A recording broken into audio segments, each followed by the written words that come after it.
We're gonna do something. Just do it. Just do it. Just do it. Just do it. Just do it. Just do it. Don't talk about it. Just do it. Just do it. Just do it. Just do it. Just do it. Just do it. We're gonna do something. Just do it. Just do it. Just do it. Just do it. Just do it. Just do it. Don't talk about it. Just do it. Just do it. Just do it. Just do it. Just do it. Just do it. Don't put it on me, Lady K. I'm just repeating how you said it. Don't put it on me, Lady K. You're the one with the frosted tips. Don't put it on me, Lady K. I'm just repeating how you said it. Don't put it on me, Lady K. Am I exaggerating here? You tell me. Don't shoot the messenger. That's exactly how you said it. That's exactly how you said it. Don't shoot the messenger. Don't believe it? Yeah. I'll just play it for you. Don't shoot the messenger. That's exactly how you said it. That's exactly how you said it. Don't shoot the messenger. That's exactly how you said it. Here we go. Here we go. Yeah. We're gonna do something. Just do it. Just do it. Just do it. Just do it. Just do it. Just do it. Don't talk about it. Just do it. Just do it. Just do it. Just do it. Just do it. Just do it. We're gonna do something. Just do it. Just do it. Just do it. Just do it. Just do it. Just do it. Don't talk about it. Just do it. Just do it. Just do it. Just do it. Just do it. Just do it. I don't care if you're gay, straight. I don't care if you're trans. I don't care if you're non-binary. I don't care if you're a man. Just do it. I don't care if you're non-white. I don't care if you're black. I don't care if you're Jewish, Catholic. I don't care if that's a fact. Just do it. I don't care if you're gay, straight. I don't care if you're trans. I don't care if you're non-binary. I don't care if you're a man. Just do it. I don't care if you're non-white. I don't care if you're black. I don't care if you're Jewish, Catholic. I don't care if that's a fact. Just do it. We're gonna do something. Just do it. Just do it. Just do it. Just do it. Just do it. Just do it. Don't talk about it. Just do it. Just do it. Just do it. Just do it. Just do it. Just do it. We're gonna do something. Just do it. Just do it. Just do it. Just do it. Just do it. Just do it. Don't talk about it. Just do it. Just do it. Just do it. Just do it. Just do it. Just do it. You don't tell DJ Dabbles what to do.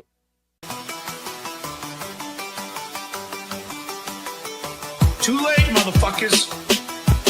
You made your bed, now you got all shit in it.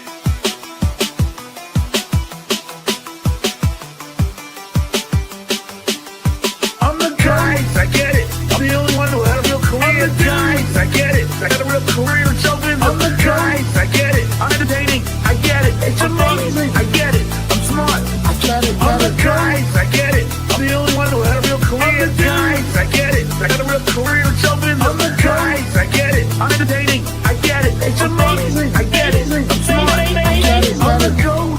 I must be the most interesting man. I must be the most interesting man in the world. I'm a dude. I must be the most interesting man. I could be drinking. I could be drinking those seconds. I'm the GOAT. Turn wine like it's all about me. All about me. Look on Reddit, rap. It's all about me. All about me. I'm the dude. Every show you do, it's all about me. All about me. The whole Dabbleverse, it's all about me. All about me. It's amazing. Big global news, front page in Japan, Spain. Big global news, England, Denmark, Ireland. I'm the dude. Big global news everywhere. Even in your home country, China.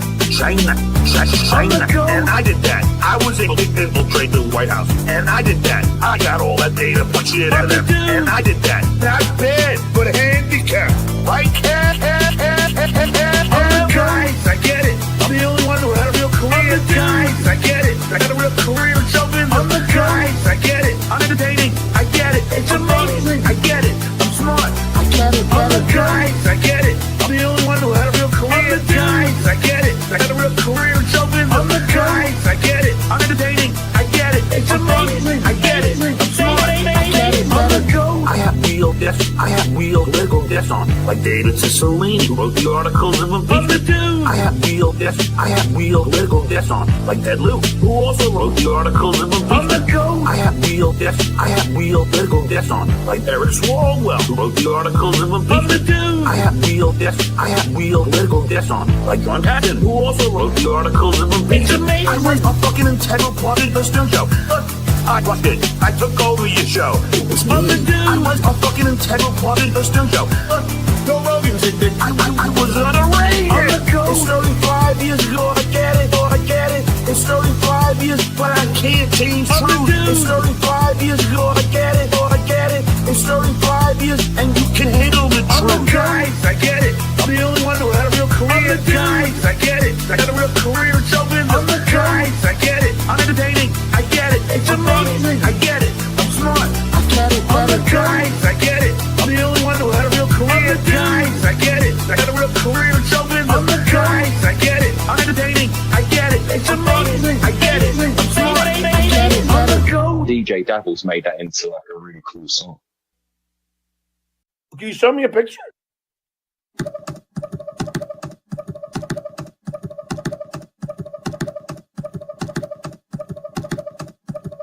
I told the world,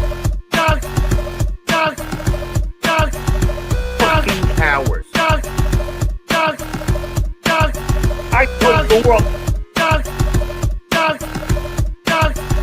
fucking cowards. I was bullied as a child. I was bullied as a father.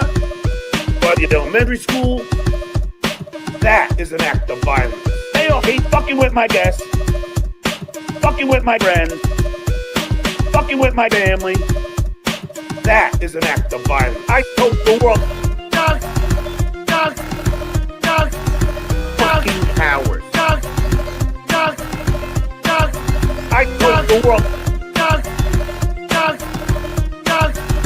fucking cowards. I done with WhatsApp, I done with kids' name, I done with Facebook, I done with Instagram, I done with LinkedIn, I done with phone number having a bit of war.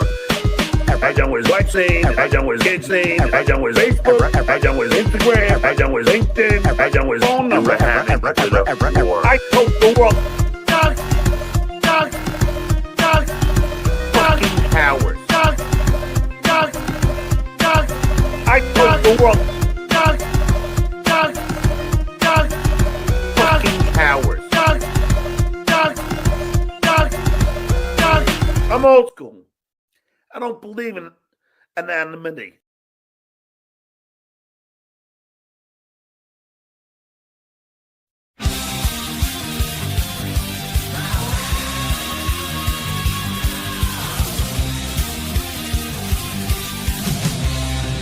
Bill!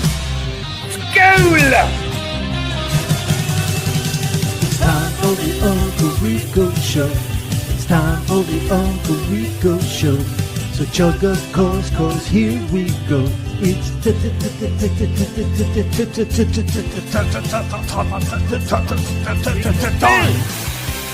Super Jack was really low today. Fucking hell. Bill! School! You can feel it in the air. It's one of those special nights, ladies that was and me. oh, you can smell that in the air and feel it and taste it if you're close enough to them.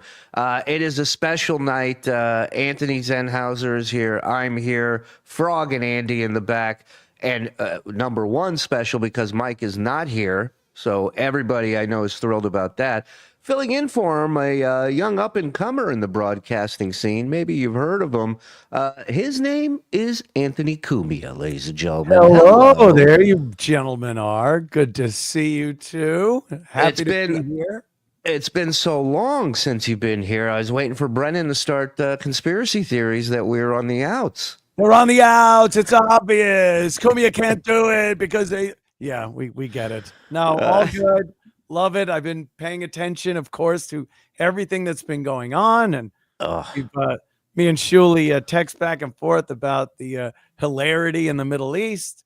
Oh, yeah. And, I'm here on the show because, oh, my goodness, what a great night to be on Uncle Rico. So many things happening.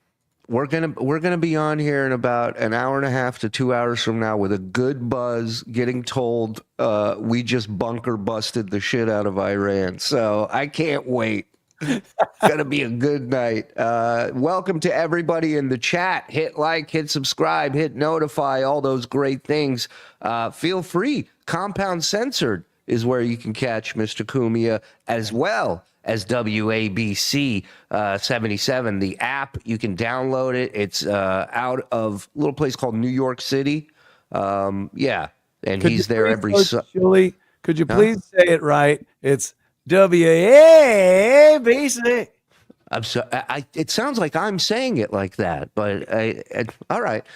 Yes, WABC. Yes, flagship. Well, yeah. So check him out every Sunday night, and really, I mean, he's got a shift there every day of the week. It seemed like lately, you know, that's really why we haven't seen you. They've been working you. Very busy. They have been working me. I somehow got a job, and I guess I have to actually do it. Yeah, So, I know. You were like, this was a pretty good racket until they started actually calling me to do stuff. yeah, But- yeah. I didn't think they'd want more of me. I thought I was just skating by with a lucky Sunday night. Right. You're just waiting for the call, be like, yeah, you don't have to come in tomorrow. You know, Yeah, Meanwhile, they're something like that. Exactly. we need you to come in every day this week if that's all right. I'm waiting for that one, believe me. So welcome everybody. We got a fun little thing for you tonight. We have a brand new interview with John on Mike Calta's show, which we have ready for you, and we have John on ABC7 doing a little interview promoting the comedy show tonight, I believe. I know we have one person there in attendance that already sent me a message. They have their flower, their big Yeah. carnation.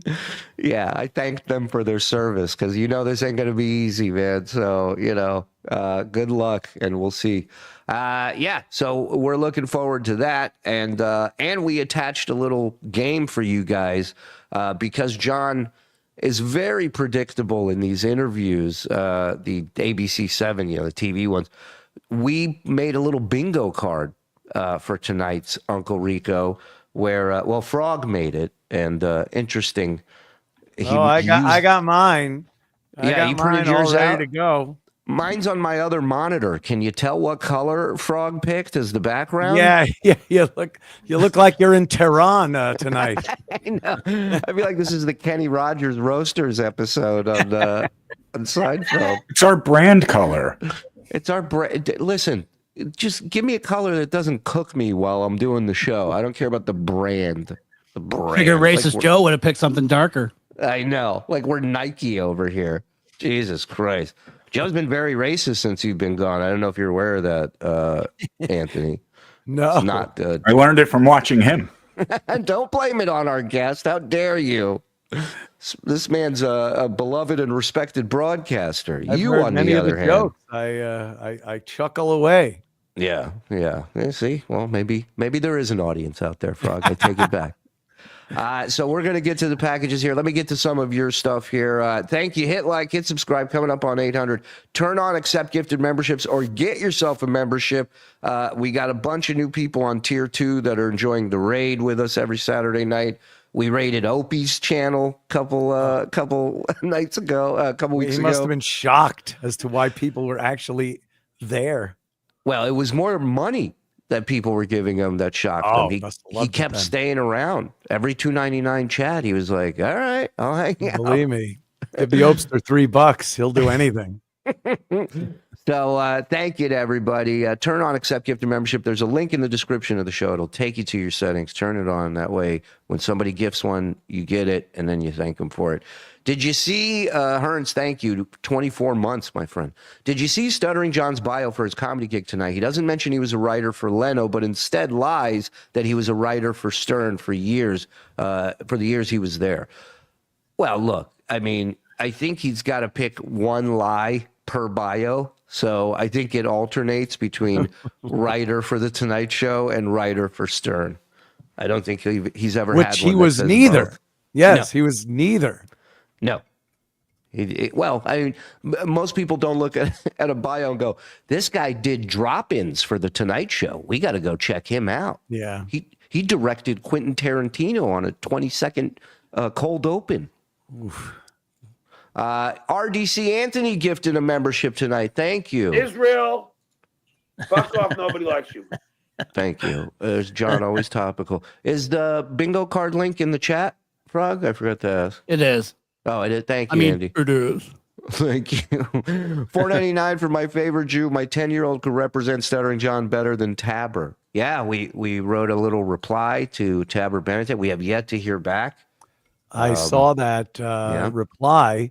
Very legal and very funny. Yes. A lot of cuntiness in it. I Yes, approve. yes. A couple of really good jabs on John and on the lawyer himself. And a lot of legalese. a lot of There's no- precedents, a lot of Yeah. the cases. Little quid pro quo. Yeah, some quid pro quo and some habeas corpus. Habeas corpus. There's nothing more insulting than when you have to look at a footnote that continues to insult you. You know, Right. A footnote that insults you. you know, you go, oh well, let me look. Oh, okay, that's me. All right, got it. Tips ain't gonna frost themselves. Tell me about it, Lowrider. Tell me about it, Carrie. When I hear the Menendez brothers, I think of Greta Lily-Bell. Thank you, Carrie. Sweet dummy TSN. Sweet dummy TSN crack is in the house. Thank you, Major Tom. You know, nothing Rob. says stand-up comedy, by the way, like a Tuesday night. I just wanted to put that out there. Let's go to a stand-up comedy show on a Tuesday night. Come on, kids. Well, this was the guy that, was singing "It's Only a Papered Room" to all the shows we were doing, and now they're announcing that 50 people can get free tickets just 50 for calling. Yeah, and there were still free tickets available this afternoon. Oh God, Really? they didn't even give away all the freebies. Oh my God, just stop by Off the Hook in Naples, asked the box office if they have any free tickets for tonight left, and she said, "Oh yes." Oh my God.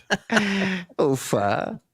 Rob Johnson, thank you for the super sticker. I haven't seen the news interview. I just saw a still shot of what he looked like sitting in the chair and his hairstyle, and I'm like, this is going to be great. He's so uncomfortable. Terrible. He's so uncomfortable on these things. It's awesome. Evening, boys. Question for the boss. Who had it rougher? Feech or just trying to earn? Oh, Lamanna or Phil? I did 20 years in the can. Leotardo? Skull. Yeah, I think Feech had it worse. He was a lot more unsensible and bitter to everybody. Yes. Yeah, I agree. Feech. I wanted Matagut. I had grilled cheese. Yeah, Phil compromised. Right. Feech, they had to send him back to a prison. He was such an idiot. Yep. Rumple Trenchcoat, a Columbo podcast, gifting 5. Thank Quid you, pro Rumple. quo. Touche. Stewie felt if WW3 kicks off during the show. Oh, imagine if WW3 kicks off during the show. Listen, it could have kicked off at Stevie Tomatoes if John didn't leave early. Oh, Frog isn't fired? I take back my comments. Hi, Don. Oh, hey, KFT. Zionism is a disease. I would know. Thank you, Shuli Madoff. Appreciate it. Yeah. Julie Madoff. Racist, redundant, no. Racist frog drop for Anthony, please. No, we're not doing it. No. We're not doing that. Sorry. Absolutely What's not. the difference between Batman and a Batman can go into a store without Robin? Okay. You know See, I get that. It's wrong. Shuli, I failed you. Frog was sent back from being deported to Jamaica. I tried. They told me it was the jokes he told. Zen, pole dancing Friday, high discount on. Oh, hey, Trigger. The great Anthony Cumia and no libtard Mike. Win-win. Ooh. I tell you, Mike's pretty loosey-goosey for a libtard. He makes some pretty unlibtard jokes on here. No Mike, and we have the boss. This night can't get any better. Oh, hey, Ant. Oh, hi, Hellraiser. We're going to work on that, Ant. Yeah. Seeing as they're on the same network, has Tony Two Shirts ever watched or heard Devin Tracy, aka IU, aka Atheism is Unstoppable? They should talk sometime. Oh, no. I've met a couple of people at ABC, but, I go in there on Sunday nights live. Right. Most of the other time I do it for my in the process of being constructed takes fucking ever studio. What the hell? What's going I on? know. It's like, look, a lot of things about the South are great, but that slow thing. They don't rush. Shuli, Yeah, Jesus. dude. Yeah, the slow, we'll get to that at some point. It's like you're in the Caribbean. True. It's like the Caribbean is the same thing. Nobody's racing. They're in paradise. I'll take their sweet time. It's all good, man. It's all good. Oh, is it? Okay. Yeah. As long as it's all good. I'm telling you, I saw the other day the fucking 300 Amish guys picking up a goddamn barn and moving it by hand. Amazing. I'm like, you get some of them. 7 a.m. by 4 o'clock, you got a barn out there near your yard. Oh my God! Did you see STDJ's hair on ABC today? It looks like he used an eraser on his head. Hi, boss. We're about to watch it in a few minutes. Yeah. Ramon! Thank God the boss is back. Italian guy. Thank you. Hey, yeah.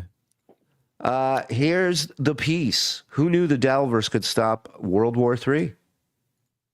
Which one of you am I going to murder over those Discord notifications that I keep hearing? I know it's not Cumia, so who is it? It's not me. I'm not getting any notifications. I just kill one of you. Down. It's probably you, stupid. Oh, Congrats again, boss. The reward for doing a good job is being given more work. I look forward to your new 12-hour shift at WABC. No shit.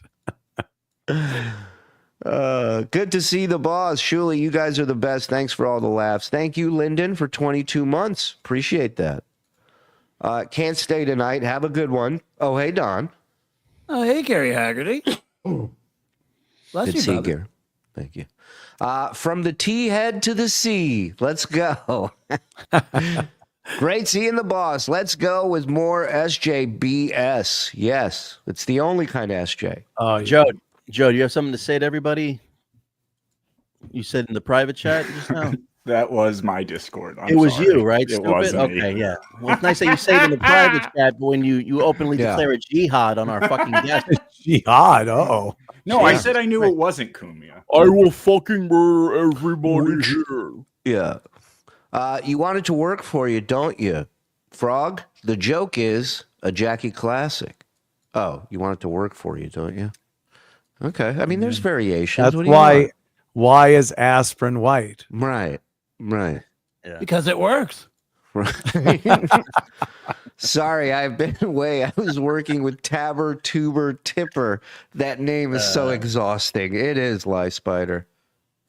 What do you call one? All right. You know what? Listen, we'll do the thing. Is there a difference between Master Poe and SJ? Oh, wow. Well, Master Poe actually could kick someone's ass. Okay. Anthony, I went to Hendrix this weekend. It's still the best restaurant in Roseland. What do you call Flying Smoke? Oh, my God. She's a Jew. Yes, bro. that is a wonderful restaurant, a staple. Whenever I go back to Long Island, I stop off there in Roseland. Good evening, bros. Salute to the boss, says Chris Merck. Thank you, Chris. Don, Frog, 21 boom salute for the IDF. Hey, Ant.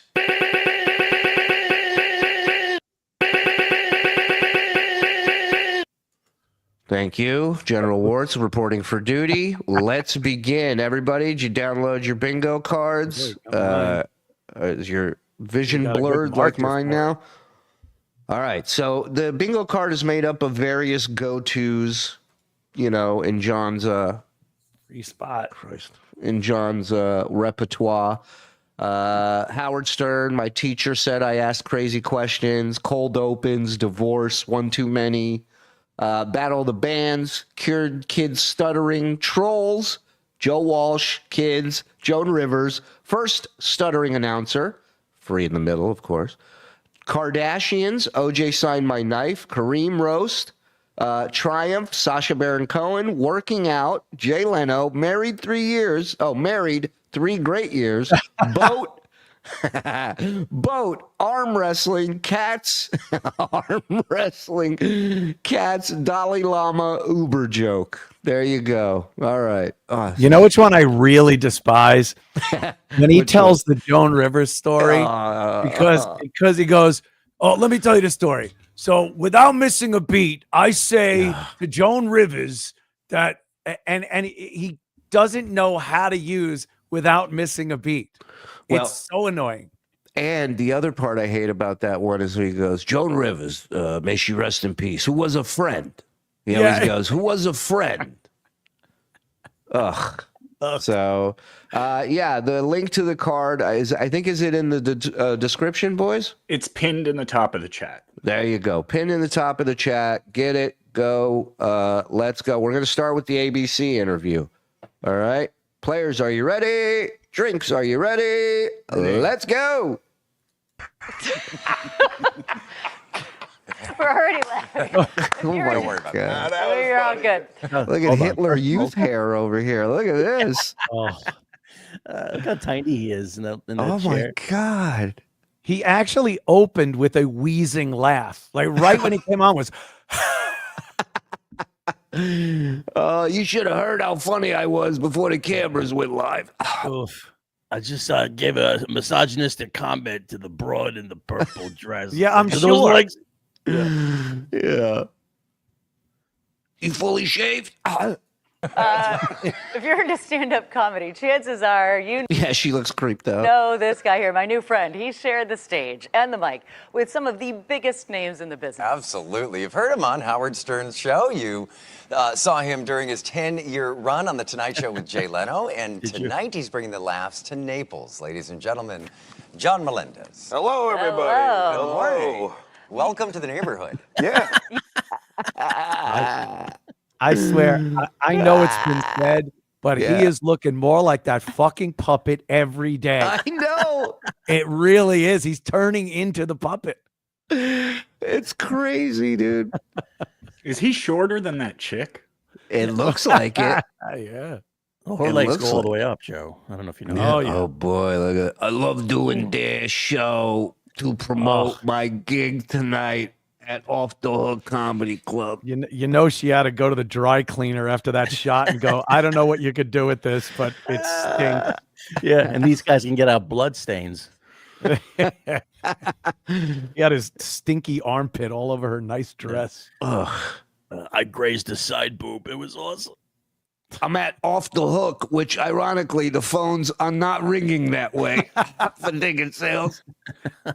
You moved here. I'm so psyched. I just moved here. I got here in July, and I'm loving it.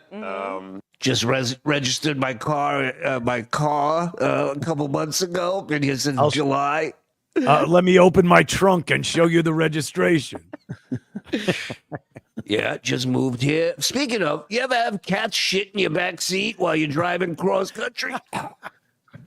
I'm sure it's happened to all of us, right? Oh my God. Yeah, this chick's forehead is.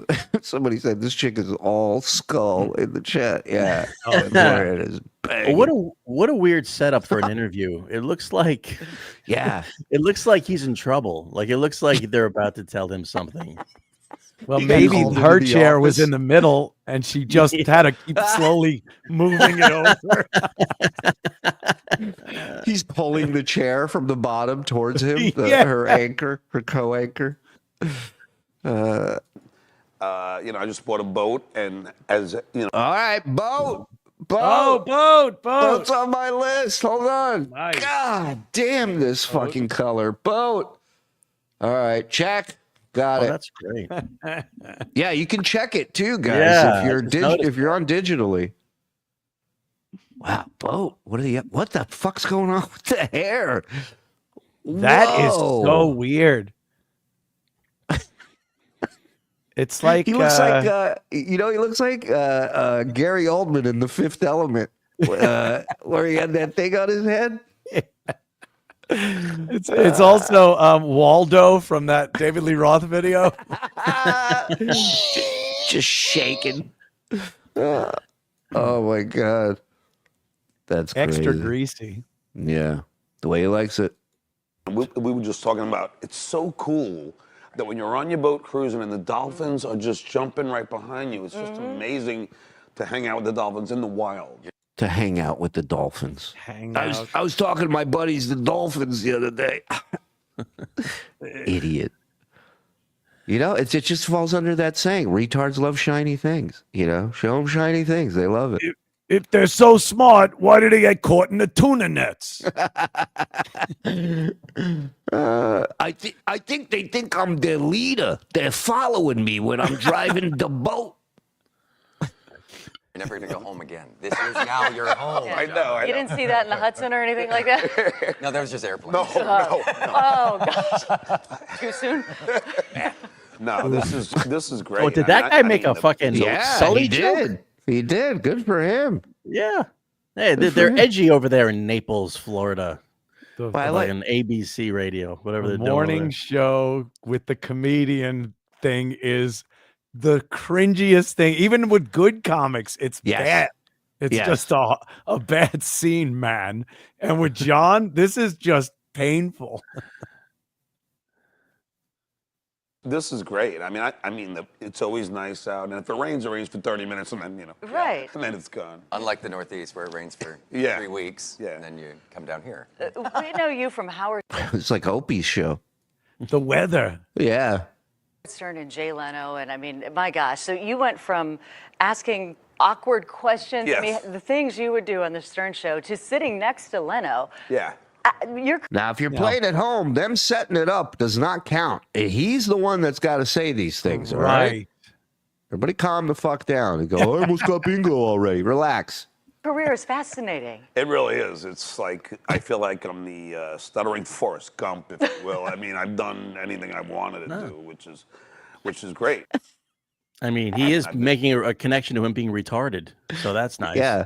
Yeah. Well, actually, there it is. See? I think we were the ones who first used to call him Forrest Gump because he lucked into these opportunities. We sure did. Yeah. Now he's using it as a selling point. It's a badge of honor. You know what? I'm like a stuttering retard, is what he basically announced on the news. He showed Jay Leno his ass.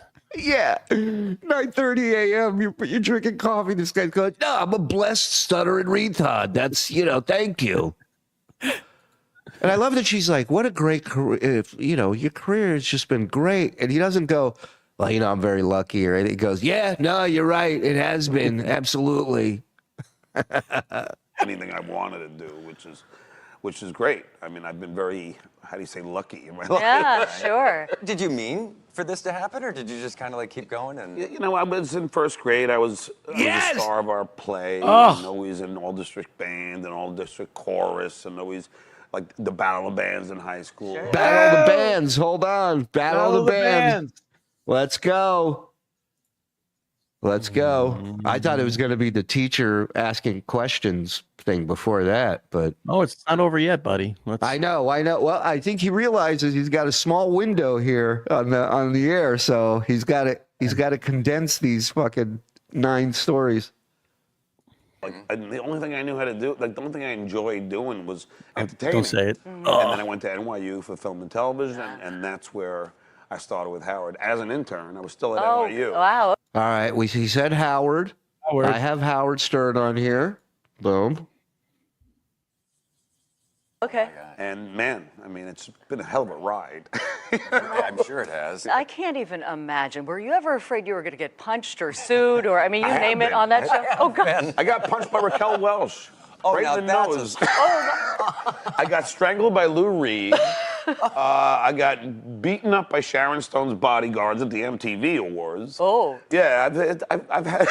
Listen to you bragging. Thrown down a flight of stairs. Oh my gosh. But enough about Howard. But Actually, oh my God! Oh, I always think of when he fucking would goof on Artie for laughing after his jokes, and it's like, at least Artie was saying funny shit.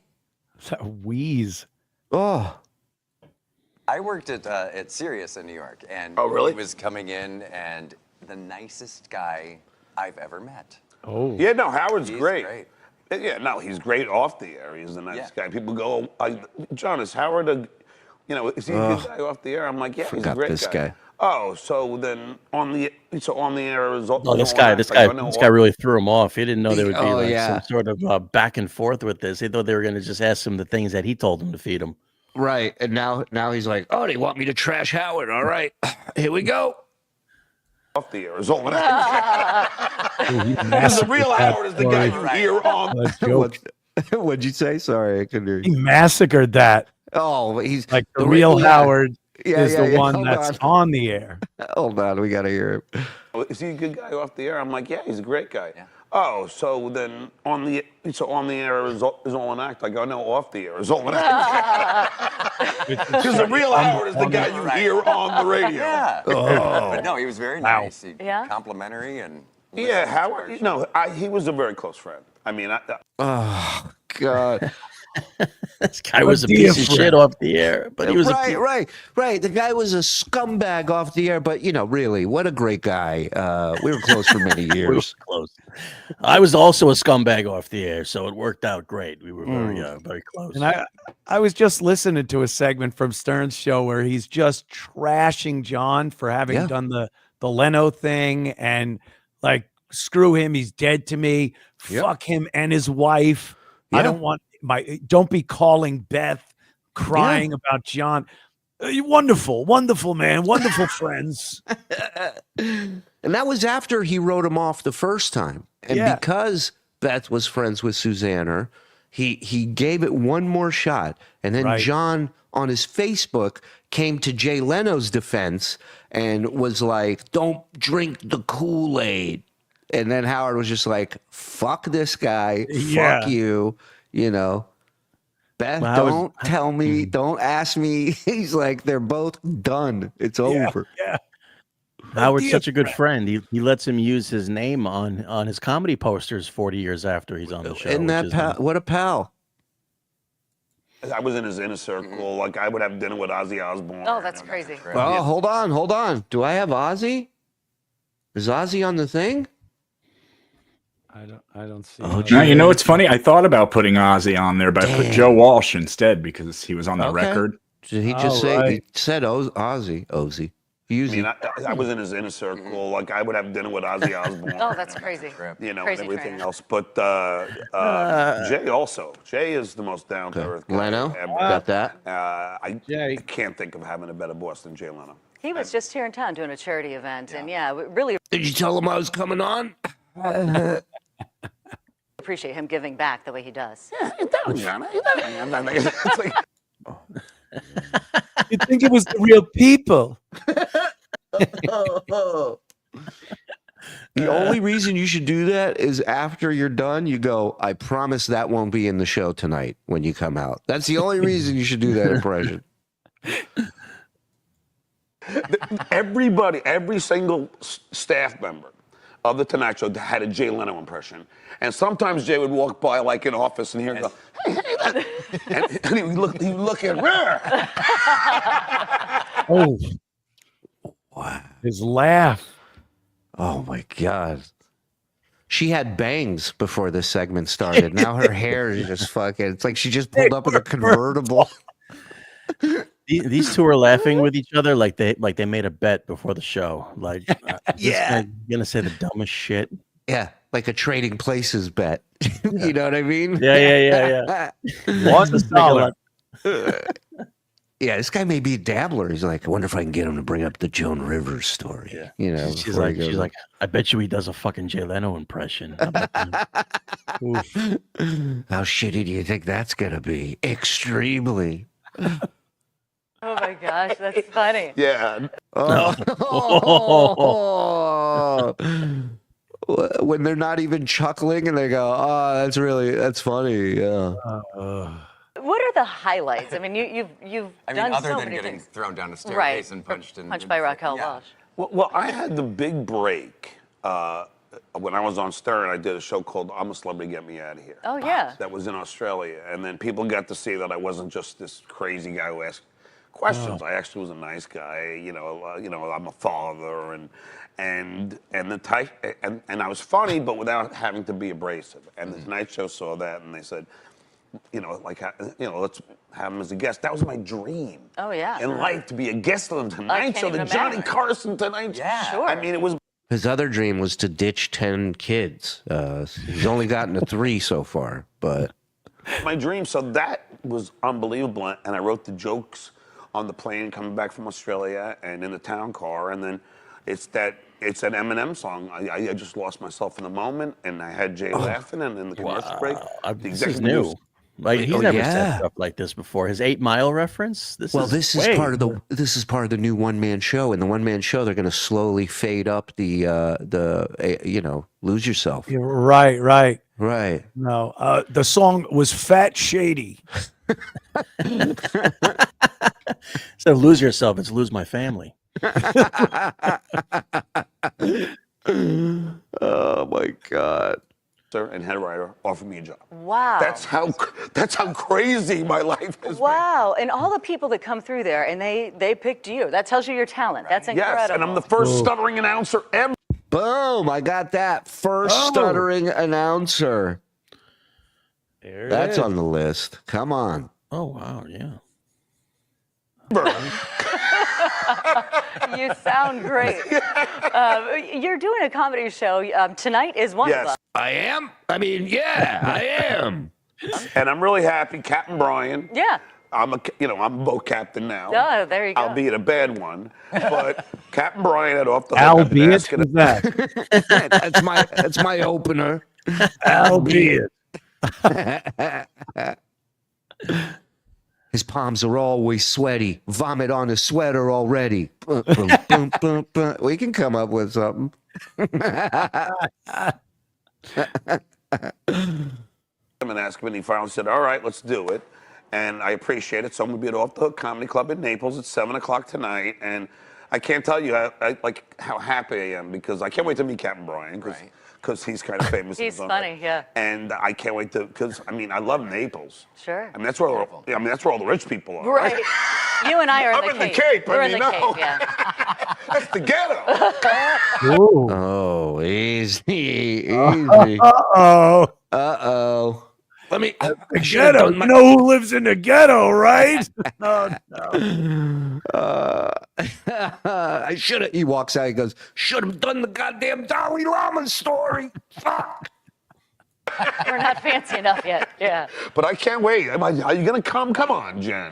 Well, I can't tonight. I've got to be here at 3 in the morning tomorrow. Oh, well, yeah. Oh, tell me about it. Right. Oh, you know morning shows. Oh, yeah. I used to get up at 3:20. Tell me about it. I don't go to bed till 3. You know what I mean? And catch the 3:57 train at a North Massapequa, so I can get to the Tonight Show and get to the Stern Show and let Howard in the morning. So I was the one who actually let Howard in the building. Oh my God. I was an intern. Yeah, there you go. If it wasn't for me, you'd have no show. Yeah. Well, we are running out of time, but there are tickets available. You're there tonight? Yeah. Just tonight. Just tonight. Okay. Off the Hook. Actually, they asked me to do a Tuesday, Wednesday, back to back. This girl is running out of all her like stripper pleasantries demeanor at this point. She's just like, all right, we gotta wrap this up now. Let's get this, you know. She went from "you're so funny" to "oh my God, that's so interesting" to no, I'm not. I gotta get up at 3 o'clock. Shut the fuck up. Yeah. Just Jen, not you. You come. Comedy Club in Naples. It'll be the first of many, I have a feeling. Yes, I hope so. John, thank you so much. We appreciate it. We're going to put a link to Captain Brian, the Off the Hook Comedy Club in Naples. There are tickets available. Put it on our Gulf Coast News app and our website. Thanks for being here. We appreciate it. Making us laugh. Thank you so much, guys. We're going to be right back. How about a hug? Oh, God. Please hurry. There's 50,000 tickets left. Please. Well, I think it is the guy that would just like grab her for a hug after that. Yes. Come here, good job, and just sweating and sticky. Well, there was that story he told a while back about that chick who he was asking out. He met her on one of those morning shows, morning news things, and he asked her out on a date, and she wrote him back, "I'm busy all month. Check back next month."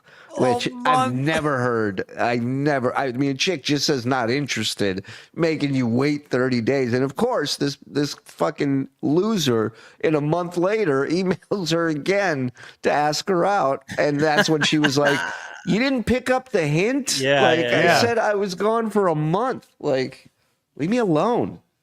And of course he trashes her. Hey, buddy. If there's anyone in the Naples, Florida area tonight between 7 p.m. and 9 p.m., I'll be at Side Splitters selling little black poppies. Come by for some hilarious comedy, and also John might be there. Yeah, so that was ABC 7. Now we have his Calta interview, which I'm excited to listen to. And look, I mean, I think we keep the bingo card going. It's an interview. Who knows? Absolutely. You know, he has to just do the same stories over and over. So I have no doubt someone's going to hit bingo. Yes. Let me get some of these first. Well, my card is full. Get out of here. New side bet on this. How many times will we hear one of you guys say, "Oh, I already have that box checked"? Oh, a lot. Yes. I got punched by Raquel Welch. There's a credit you want to hear in morning news. Joe, Frog, Shiite or Sunni? Anyway, glad you're still on. My family aren't Muslims. Yeah. If it was Sunni, he not going to be working here anymore. That dude who lives in the gym. Who? That guy? What? Oh, the John. John, I live in the gym, right? Oh, what right. color is it? Okay, get out of here, Poon. What's wrong with you? My name's Anthony, too. Now we're best friends. DM me your address so we can hang out. Fuck yeah. Stuttering John's a lowlife. He stinks. That's Torito. He's a good guy. That woman has a 5 head. She's, she's whatever. Stuttering Chairman Mao. Got here just in time for the games. His hair is thin. Yeah. John Baptiste Manuel Harg. How do you spell bingo? Just heard I'm to be John's legal representative when his one-man show hits London. No more super chats for me. I'm defective. Does Spirit fly to Brixton? I don't know. Probably a lot of connections if it does. Cumia, remember Jimmy calling Sully a goose killer? Yeah. Jimmy had quite the unique take on the Sully thing. He was very angry that so many geese gave their life to that old fuck. One of the funniest rants. Yeah. He's got 1960s Star Trek haircut. Yeah. And it looks weird, too, because I think somebody said it before. He dyes it now because that was like a really bad glaze job he had on today. So it's so much more apparent when there's no hair there. Well, he probably can't afford a decent place to go to, So, good evening, boys. Someone has to defend Mike's honor in his absence. Hippo's got your back, morsels. Thank you, Fancy Hippo.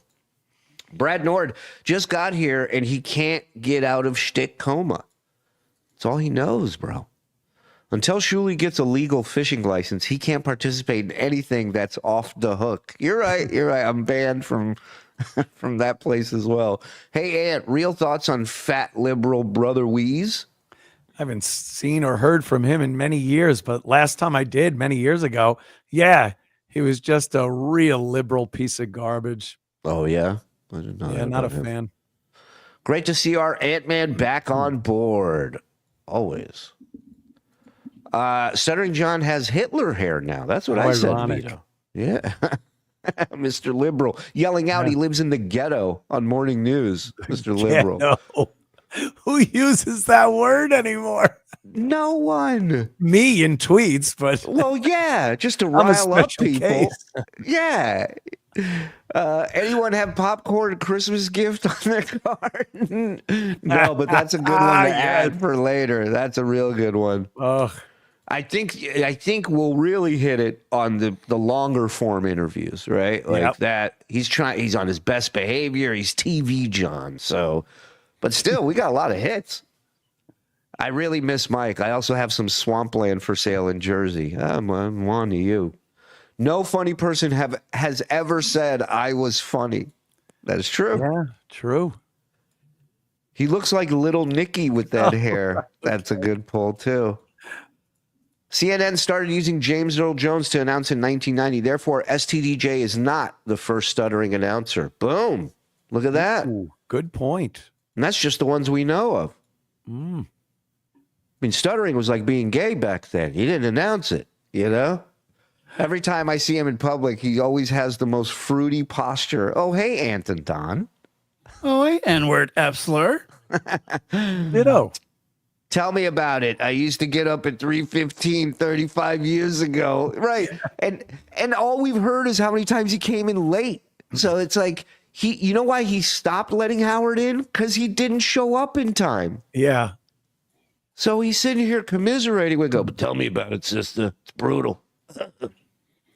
My intern takes the morning train. Can we get a little in the ghetto Stuttering John style? I don't know. Frog's on the road, so I don't know what the archive situation's like. What he's able to grab. Oofa, says Weetard, and he likes everything. Remember when Stuttering John ran the Vietnamese chick off? One man ice that John. Yep. That studio must smell like Jerry's after the valet. BBO. Oh. And the answer is 10 if you slice them thin. Thank you, Dave. I know all the setups. Everything, right? I only need Uber driver. Also, there's a pic on Reddit where Stuttering John is touching her head. Get the fuck out of here. The 10K he got for Battle of the Bands in 1993. Yeah. All right, let's get into this Calta interview. Let's go. Thank you, everybody. Hit like, hit subscribe. 1200 here live. Check out, of course, Compound Censored. Download the WABC app so you can check out Anthony every Sunday night. And welcome to the show. Thanks, everybody. Welcome back to the show. This is John Melendez, known affectionately as Stuttering John. John, how are you, buddy? Hey, how are you, Mike? Good to talk to you. John, what were you in town doing? You were doing an autograph signing over here? Yeah, in Tampa at the Tampa Fairgrounds. Yeah. How was that? I think you said the Tampa Fairgrounds for a second. It was okay. I mean, but it was more like it was more like all these sports baseball card people. Well, that's because it was a sports expo. Stupid. Yeah, you don't shoehorn yourself into something you don't belong in. And also, he put out a tweet afterwards. Thanks, everybody who came out, and I made bank. Now he's on a radio interview going, it was all right. I mean, it was nothing crazy. So I was, I mean, I was like a nobody there, but hell. Yeah, that's a weird kind of thing. Although I would imagine that do they do like Howard Stern conventions? I would imagine between that's hold on. And that's Wack a good point. Where would he not be a nobody? Mm-hmm. Like there's anywhere he goes, he can't go to Comic-Con. They're not going to be like, oh my God, Stuttering John Melendez is coming to Comic-Con. Or one of the horror ones, like someone from the third episode of the Twilight Zone in there. Well, he went to ChillerCon. Chiller is that convention where it's like, the third guy who got killed in Final Destination. Right. It's like, that's where you go. But people, it's ChillerCon. It's ChillerCon. There's a reason why those people go there. It's not a big thing. Things like that would be something interesting to go to. Yeah, I'm doing Eternal Con and Eternal Con. What is this bullshit?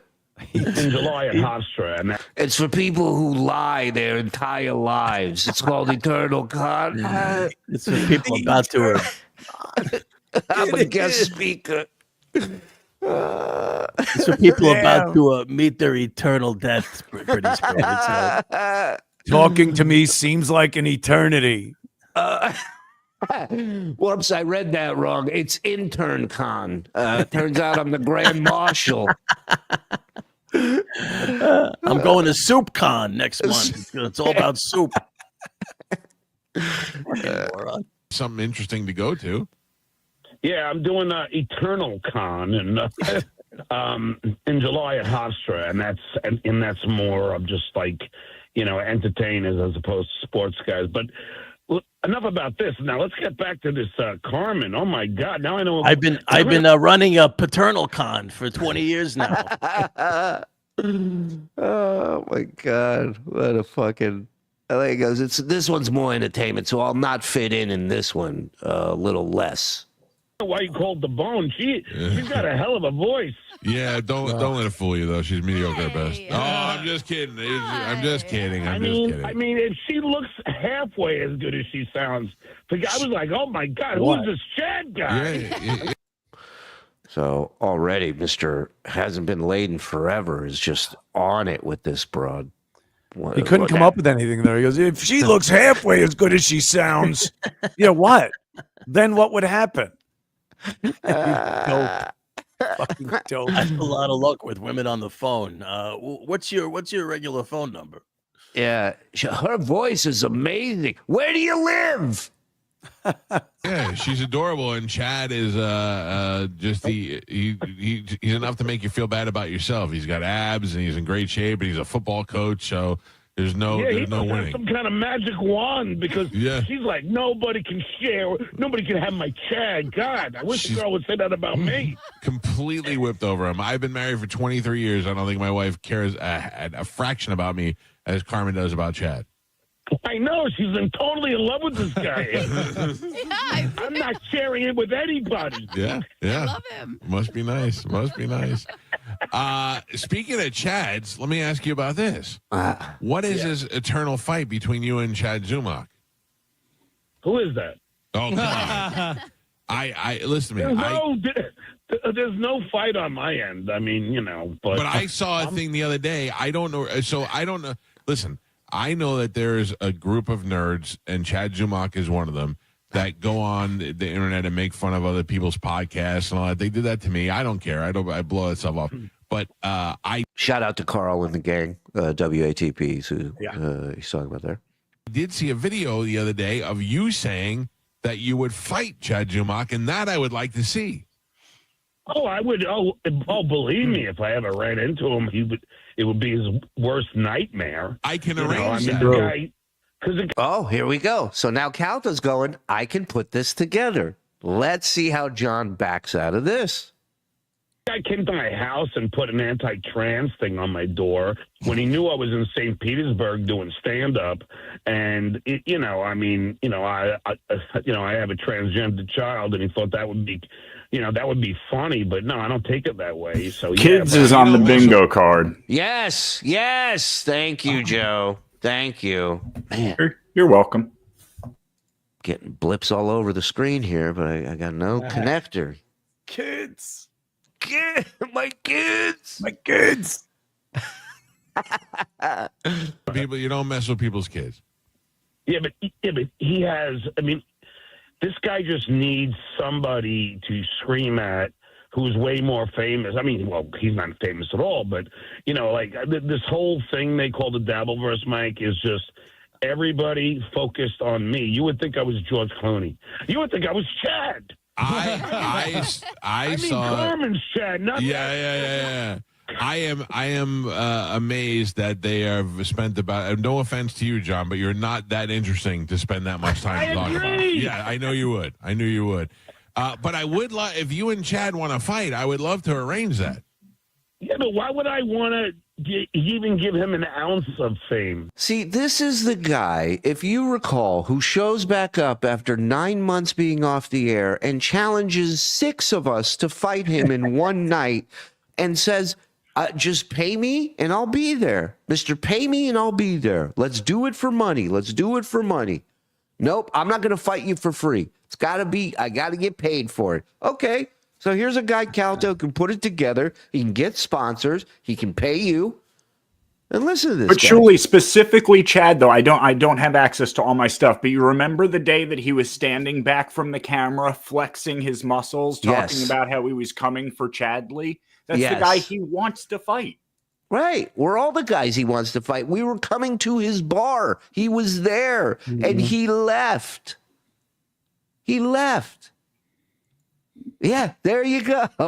Yeah, I know you would. But I would love if you and Chad want to fight. I would love to arrange that. Yeah, but why would I want to even give him an ounce of fame? No, I get that. I understand that. You know what I mean? If it was going ever down. going to happen, if it was ever going to happen, it would not be where he could actually make money because the guy is broke. Yeah. Oh, I get it. I was just guy in an apartment. I was just curious about that because, like, John's rolling in dough, and that's just another highlight of just how stupid he is. Here's a chance for you to make some money, but no, Chad's going to make money, so I'm not going to make money in protest of Chad making. Like, what the fuck? What? Yeah, it's a win-win. I mean, listen, even if it's like $500 the pot, right?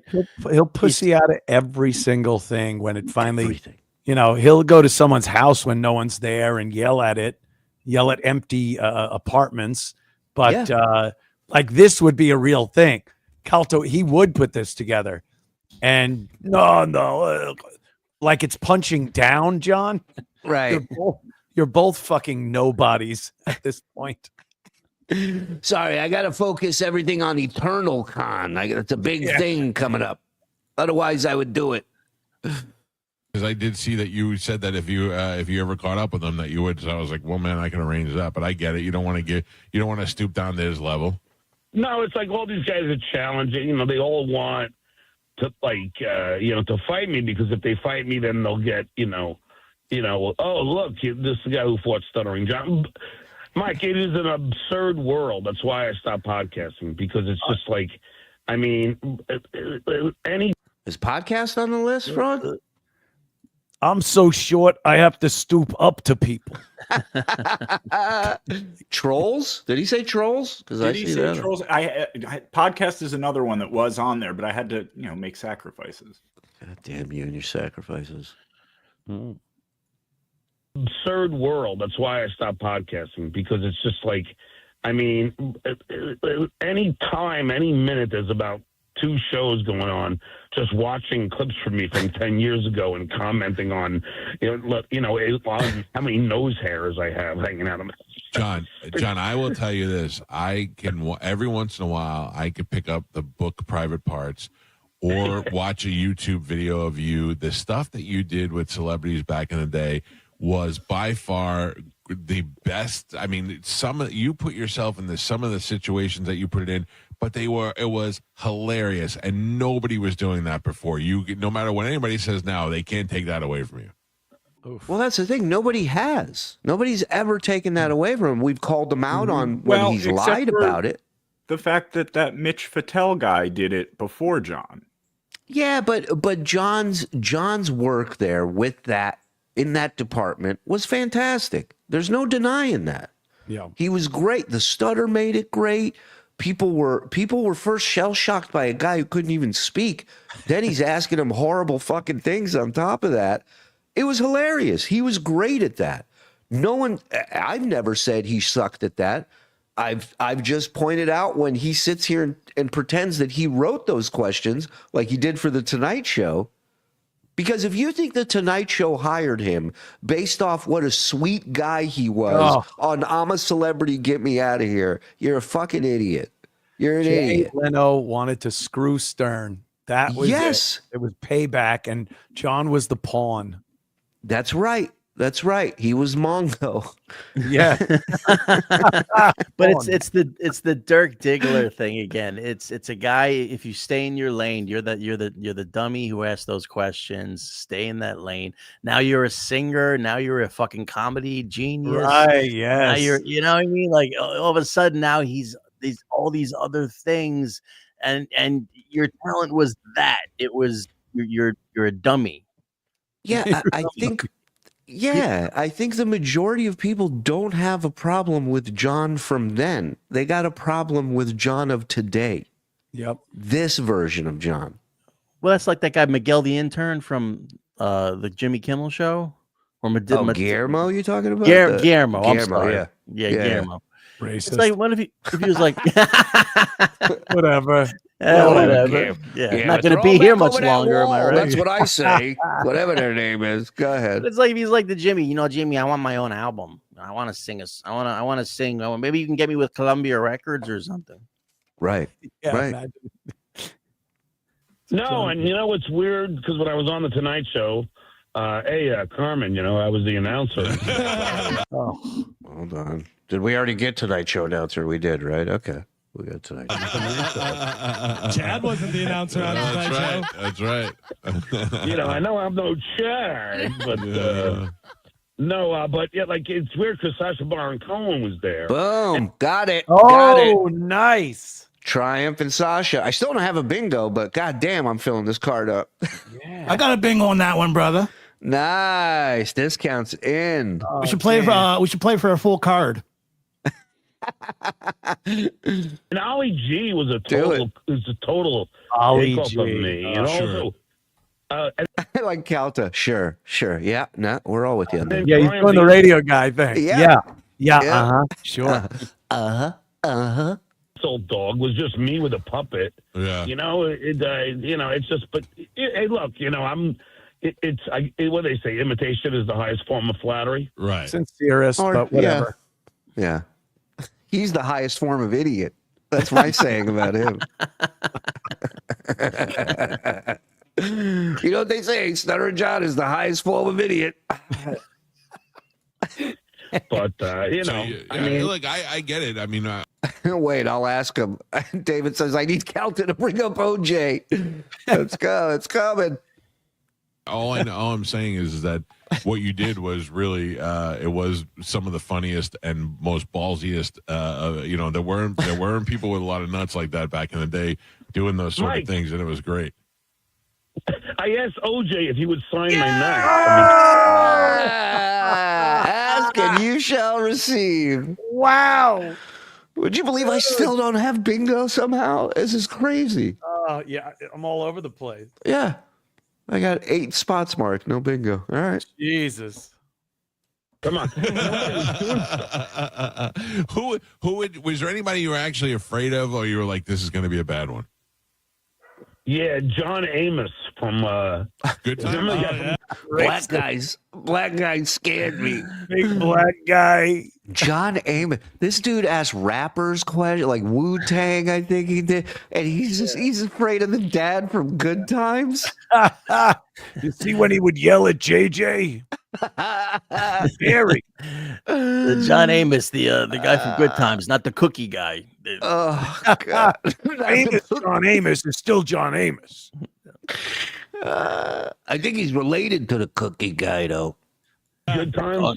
They all know each other. You know what I'm saying. John Amos chasers. You ever use those on the board?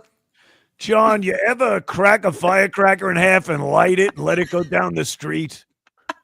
You ever miss Andy? Did it hurt dying in that blizzard on Good Times? Yeah, he was at a softball. It was a celebrity charity softball game, and he had this big bat on him. And I'm asking him weird kind of racial questions, and I'm going, this guy is gonna kill me. Who is the best sport? Well, he was, because then he goes. Oh, he was? Because as I was asking him a question, he goes, let me ask you a question. How the F do you get this job with a speech impediment? He was great, but I'll tell you, Mike, Joan Rivers had the best. Oh, okay. All right. Now I need Kareem roast or Kardashians. Damn, I'm all over the place. I get a bingo with Kardashians as well. I hate that. All right, come on, Kareem roast. I don't want Frog winning. The Uber joke if he gets the Kardashians, but all right. What a game. You know, this guy's all over the place. Chad Zumach to Joan Rivers. Let's go. We may have to make this a weekly segment. Like once a week, we find an old interview of him and just play bingo off of it. Oh, of course, man. That's great. We got at least 3 or 4 in the can that we can go back to. So. Yeah, Drinko is what I like to call it. It's you. Best out of anybody, and she was so funny. And I just said, Joan, do you think ugly people should be allowed to have children? And she said no, and I told your mother that. I'll tell you one that sticks out in my head. I remember you asking John Goodman a question, and he turned and looked at you with the death eye, and then he looks at you and he goes, "Are you Stuttering John?" He was so excited when he saw you. Yeah, that's what the great Norm Macdonald, when I started it, everyone would finally, get into it, and they all would. I'm stuttering. They would recognize me. Yeah. And so Howard would send other people, and he sent somebody to Norm Macdonald. He goes, "How do I want Stuttering John." Wow, what a great Norm impression. Great impression. Oofa. Was that Jay Leno doing Norm Macdonald? That was Jay doing Norm. It was fun, man. So how you doing in Tampa? I mean, I just moved here. Yeah, what are you doing? Are you down in Cape Coral area? Yeah, Cape Coral. I just bought a boat, and it's beautiful. Boat for the second time. Second time, yeah. Beautiful. Oh, Carmen. I mean, we were on the boat. Yeah. Can Chad? Yeah, sure. I'll throw him overboard. Where are you getting all your money from? You got Tonight Show money left over, and where are you getting most of your money from? Let's just say I have a sugar mother, if you will.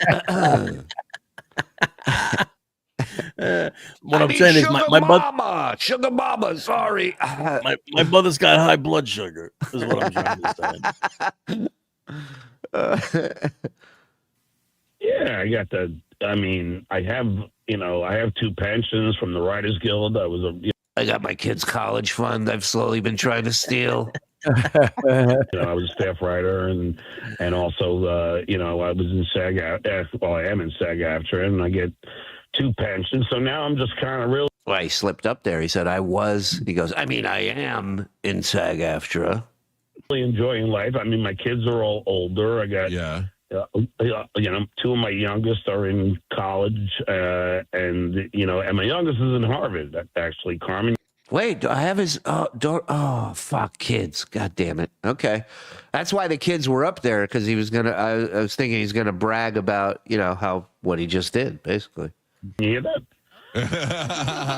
Now, let me ask you. So he's trying to use his kids' intelligence to get laid with this chick. Yeah. Cool. John, I asked this about a lot of celebrities because I have teenage kids. Do your kids, did they think you were cool at any point, or you just, or how does that work out? Like, I'm always trying to make myself seem cool to my kids. You seem like you might have had even a tougher job. Do you buy them food and things? Because that must be really cool for them. You support them? Because that's kind of cool, I guess. I did this cool thing where I stopped paying her car payments. That was cool. No, they thought it was cool that they were, going all these great events and everything, and they thought that was pretty cool. But then it all turns, because then they go back and great events, the Four Seasons Hotel in downtown LA, in Beverly Hills, where they're sitting in a cabana while John and his buddies get high. Yeah. Fabulous events. And then watch us at doing butt bongo fiesta, and suddenly I ain't that cool anymore. I don't know. Why would you let your kids watch butt bongo fiesta? Yeah. Gary's eating shit out of a diaper. What are you showing your kid?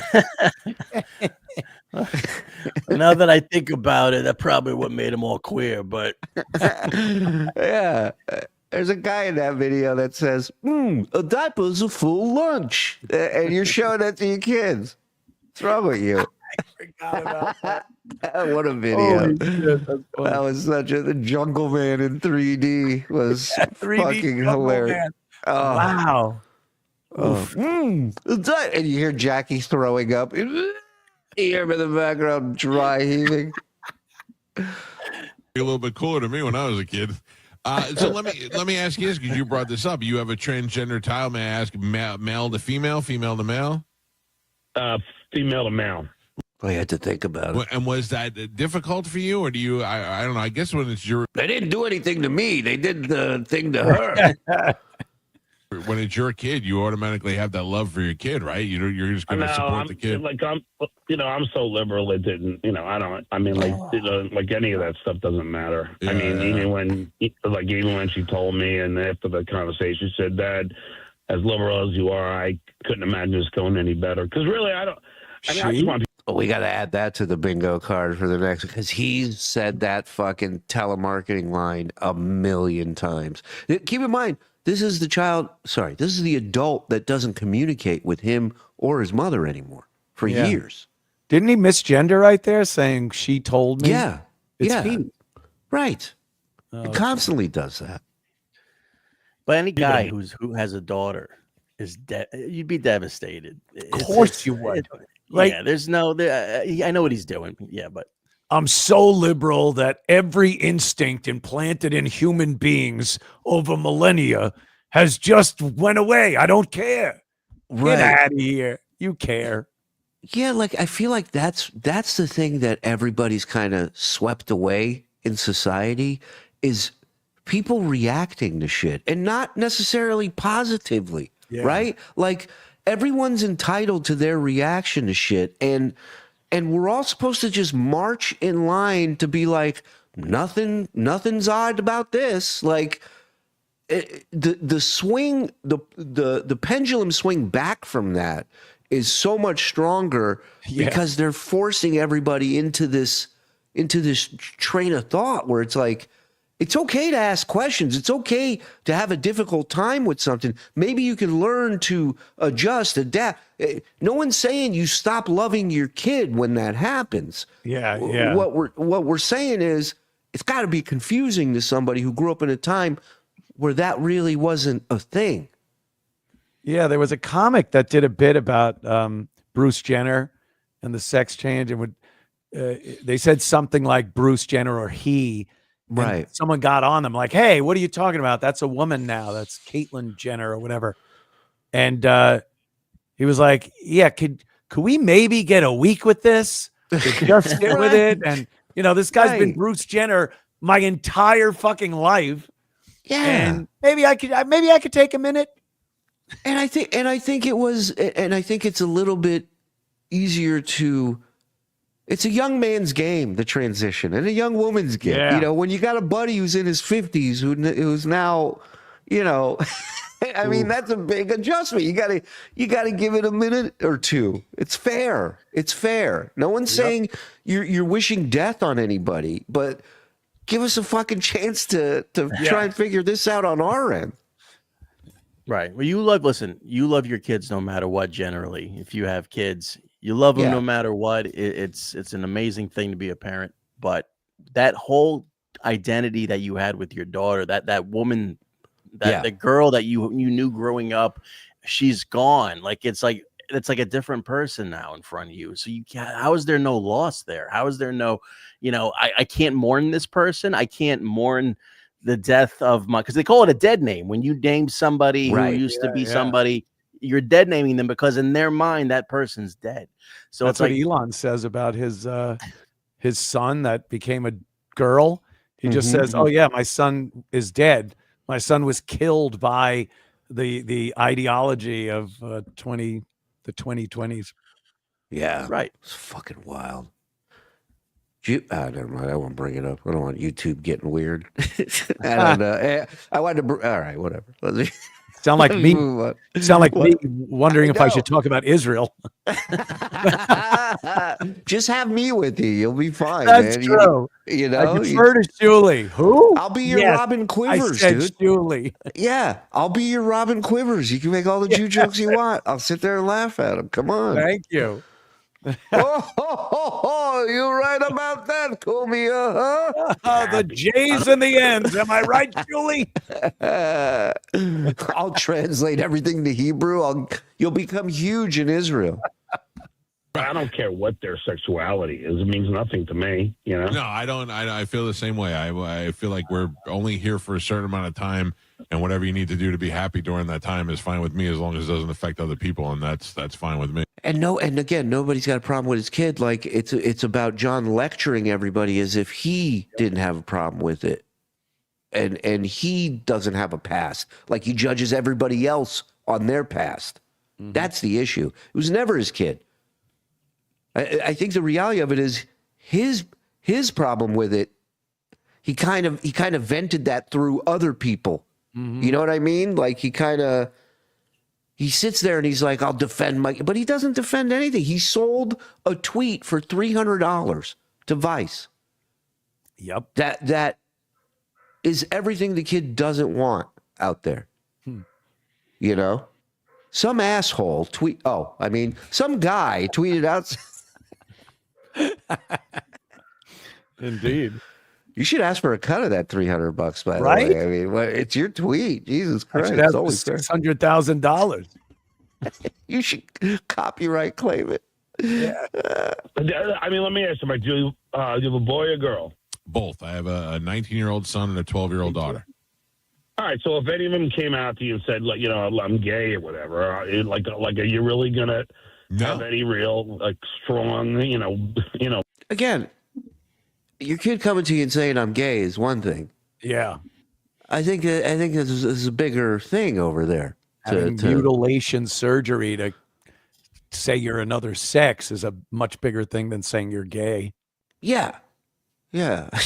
What was Voss's joke about interracial gay marriage or something? Where he's like, Mom, Dad, I'm gay. And then he's like, now sit down. And he's married him. Oh, my God. What do you got there, Derek? Thanks for the laughs. Could use it today. My father passed away yesterday, and he was the pillar of this family. His life was cut way too short, and he will be missed by many. Please give Frog a little extra. He was too modest to take anything for some help earlier. Well, I will not give Frog anything extra. I will give you my condolences and wish you and your family all the best. I'm sorry to hear that, Derek. And you know what? Hang out, have a drink, play some bingo. Let's have some fun, man. All right. Oh, wait a minute, Shuli. He was a nuclear scientist in Iran, so maybe you don't really care. What do you think of much that? too quickly, much too soon. Yeah. I mean, what a country. They go, we're going after the scientists. I mean, come on. It's next level. Here I'm nuclear scientist. In America, I'm busboy. Oh, man. Like bad feeling towards it, you know? No, my feeling, if my child was gay or transgender, would probably be the same exact that your feeling is that my only feeling towards it would be fear that they would be treated differently. That's the only thing that I'd be worried about. I don't, But you have that fear about your kid no matter what they are. When they leave and start going to school, my kids don't know that. I've been homeschooling them since birth. But, when they're out in public, you're always worried that your kid's going to get fucked with. Yep. And they do. And that's kind of part of it. But getting fucked with is like germs. You need them. Right? Yeah. Builds antibodies. Right. This is coming from a guy. Didn't he not talk to his wife for 2 weeks after he found out he was having a girl? Yes. Ooh.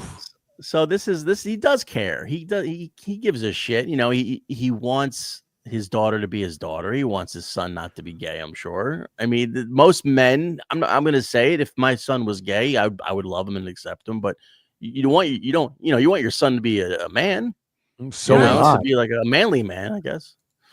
Right. One of us has to be. It's I don't know. not going to be me. No. Right. I wouldn't care either way. So let me ask a question, Mike. So if in fact you did have a transgender child and some nobody like a hack comic came to your door and put some anti-trans stuff to your door, wouldn't you want to do what I would do if I was? No, I don't. Yeah. Yeah, and he's trying to put that together for you. Yeah. And now you're saying, why would I want to fight him? Here, this is John. Look. Hey, see that? That's me. That's right. That's me. Look different, huh? Look a little slimmer, huh? Oh. That's right, Chadley. That's right. No way. Happy Thanksgiving, everybody. YouTube's terms of service. This is what the Duke has been doing every day. Okay? In the fucking gym. Oh, I look pretty fit, don't I, dickhead? Oh. Well, I am, motherfucker. I am fit. Buff as fuck. Oh. Look at his shoulders, dickhead. Look at his shoulders, dickhead. Look at the shoulders. Look at the body. Feel my shoulders. Well, that's what's coming for Oh. you. That is so good. Shout out to Mars. His link is in the description. He's got a bunch of those on his YouTube page. Go support, go follow. Also in the link for of the description of this show is a link to your YouTube settings. Turn on accept gifted memberships. We're hanging out. We're having a good time. Let's go. I don't mess with people's kids. I mean, I've been in a lot of radio situations and these sort of ridiculous things, and you just don't mess with people's kids at all, and no matter whether they're it's funny. Well, you know what, I'm going to text Calta tomorrow and let him know about John's feelings on that. Trans or not trans, you just there's certain lines you don't cross, and that's crossing the line. So But that's the thing, Mike. Like, because we have kids, so we understand. Yeah, and John ironically has pictures of my kids. In his possession. Yep. But those that don't have kids don't understand it. Like, so they're just gonna they don't have the same like unconditional love that we have. You know what I mean? Right. And that, hopefully that's a life lesson that you unconditional love. How many conditions has he put on the love of his kids, his wife, anybody he's ever known? Just stop. I mean, one of the conditions was the kid didn't want to sleep over, and he literally didn't say "I love you" to his kid because of it. Yeah. And bragged about it. Said my kid said I love you when I dropped him off, and I didn't say anything back because I was pissed. Everything with John is conditional. Every single thing. You have to supply him with something.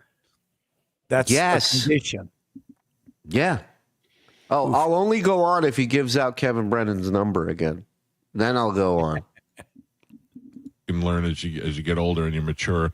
We're talking Stuttering John Melendez, who is going to be doing comedy tonight at Captain Brian's Off the Hook Comedy Club. What do you just have a one-nighter there? Yeah, just a one-nighter. It's the first time. I mean, I just moved here in July. And so this is, and I appreciate Captain Well, hold on. Brian. That's not true. No.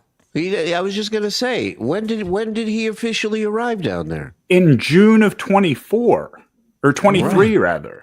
He was here he was broadcasting for a whole year since his return from there. Right. Is there anything he won't just lie about for no apparent reason? Well, that's for good reason, in case the courts are listening.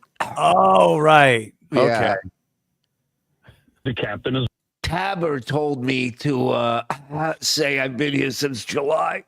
Well, and I'm the worst captain. Red right return. I can't believe, I'm the worst boat ever. But the other day I was in the boat, and we had dolphins jumping and following us the whole Again with way. the dolphin story. Yeah, it's amazing those are all the things that you have to get used to. This reminds me of Cuckoo's Nest. They took them all on the fishing boat because they love that shit.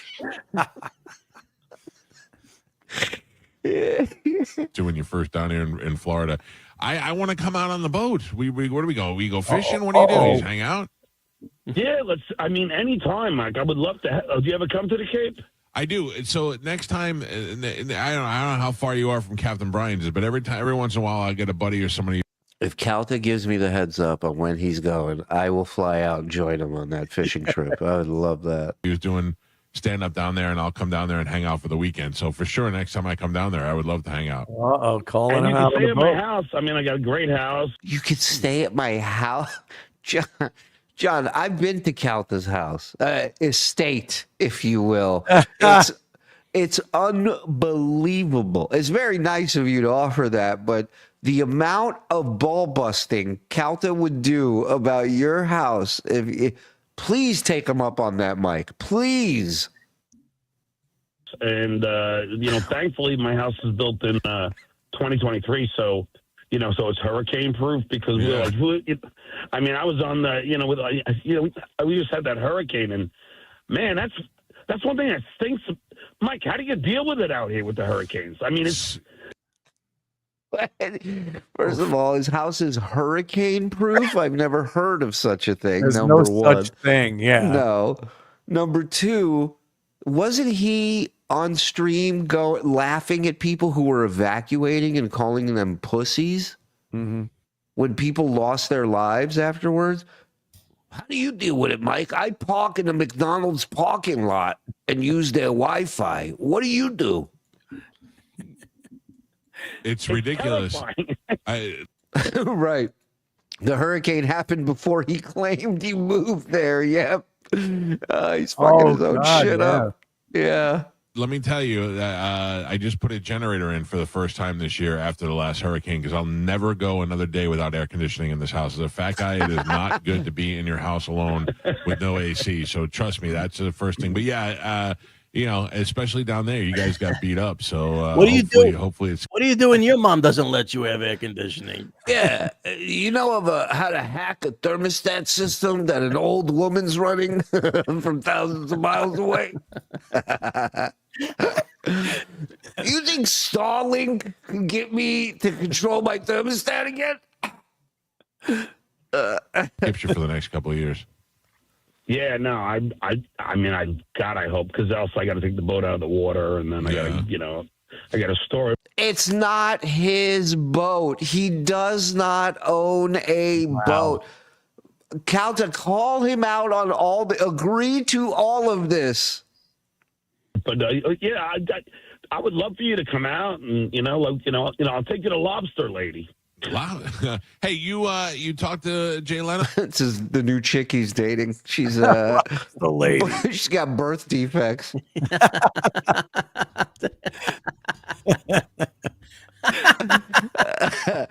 I found her online. She can't swipe because of a lobster hand. So claws. Her claws. Claws. No, often or no? Not probably the last time I saw him when I was in LA. He was at Flappers and he crushed it. And he was with his wife. And then we were backstage, and then suddenly, like a week later, like we heard that she's in a conservatorship now. Yeah, and I had no idea, but I mean, she seemed fine to me. But Jay is one of the best. John giving his dementia, Alzheimer's diagnosis. Yeah. I don't know. I had 2 beers in my hands. She seemed fine to me, Like he pays attention to anyone. I'll tell you, Mike, talk about different people. I mean, Howard was great in a lot of ways, but Jay is definitely the most generous boss you could ever hope for, Yeah, I remember you told us about that, and I often think about that. I do. I mean, grew up listening to Howard, listening to you, and certainly watched Jay over the time, and felt weird about Jay because I was such a Howard fan, but then got to have Jay on the show and talk to him a little bit and realize what a nice guy he was. And, you learn a lot by talking to somebody. I like Jay a lot. And after his first appearance on the show, I had a whole new respect for him. And it was, he talked about the Howard stuff. He talked about the Letterman stuff. He's not a guy who hides from anything. And I had a whole lot of respect for him. I really enjoyed when we had him on the show. Oh, no, he's a class act. And I probably told you this, Mike, but the best part of Jay was when Jimmy Fallon was, when NBC again was going to, they were going to move Jimmy Fallon in. They wanted Jay to leave while they promoted the Olympics. So it was in February, but Jay's contract wasn't up until I believe September. And, and I was going to tell you to put this on the bingo card, Frog, that Jay took a pay cut so we would all get paid. Oh, yes. And they were like, well, Jay, would you step down? Jay said, yeah, okay, I'll leave. But on the one condition, you pay the staff, the 150 people that worked for him, you pay them their full salaries up until September. So, I mean, yeah, and then I got like a 6-figure check. I mean, all in a lump sum. And guess who didn't get it? My kids. They did that for us. Wow, that's great. That's something that Howard would never, ever do. No, Howard, they definitely seem different with money and looking out for other people. Let me ask you this, John. And I heard recently that Howard, I don't know if it's because of therapy or because he's getting older or what the situation is. I heard that he has been calling people from his past, like John DeBella and some other. John DeBella's dead, first of all, isn't he? I thought so. I know his wife's died. I know that woman's on Butt Bongo who went on a date with Captain Jenks. That was another thing. Remember that? God, just brutal. Dude, you talk about this Dabbleverse shit. Do you guys know the story of the zookeeper in Philly? The DeBella story is tragic. This guy was king shit of Fuck Mountain in Philly, right? For was it a while? I mean, he ran that shit for a little bit, right? He used to organize the Louie parade and all the big like FM jock things. He's still alive, by the way. He is? Really? He retired in 2023, so he was on the radio till very recently. Well, so Howard Howard's thing was wherever he was syndicated, within a week, maybe 2 weeks tops, by the next ratings book, he was number one in that market. I also believe Philly was his first syndicated market. Yes, WYSP, so right? They really wanted to, like, he was so psyched, he wanted to destroy anybody in his way, and DeBella was that guy, and holy shit, DeBella could have had Stern arrested for assault the way he fucking beat the shit out of him. It was tragic to watch and funny as fuck, but I mean, this story is like one of the reasons why I fell in love with radio, right? Like, you talk about personal beefs, and it wasn't even really personal. It was just market beefs. It was like, I'm here now. I'm top dog. Fuck you. Yeah. And Howard was so fucking, I mean, talk about becoming number one. The guy's wife, ex-wife, goes on a date with Captain Jenks, and they filmed the whole thing. A whack pack, and they filmed the whole thing, and she's sitting there talking about the wigs he wears, and like, I mean, it would be like April going on like Patrick's show, you know, and just telling all the Aaron stories. It would be like that, but it was unheard of back then, and it was brutal. And it was so it went on for so long. Yes, it was like a continuing story, and I mean, talk about compelling. How about, do you remember when they hired him at K-Rock? Yeah, and he came in and had to talk to Howard and like do this interview with Howard after Howard like ruined his life. Yeah, Howard just cucked him. Oh, and he's like, no, you're great. He's like, it's just an honor to be on the team with you, Howard. Like, oh my God. Brutal. Didn't his ex-wife kill herself? I believe so. Well, you know, have you ever went on a date with Captain Jenks? I mean, it ain't a blast. I mean, what a story, right? Like she's sitting on Howard's lap. He's like, hey, John, I got your wife on my lap.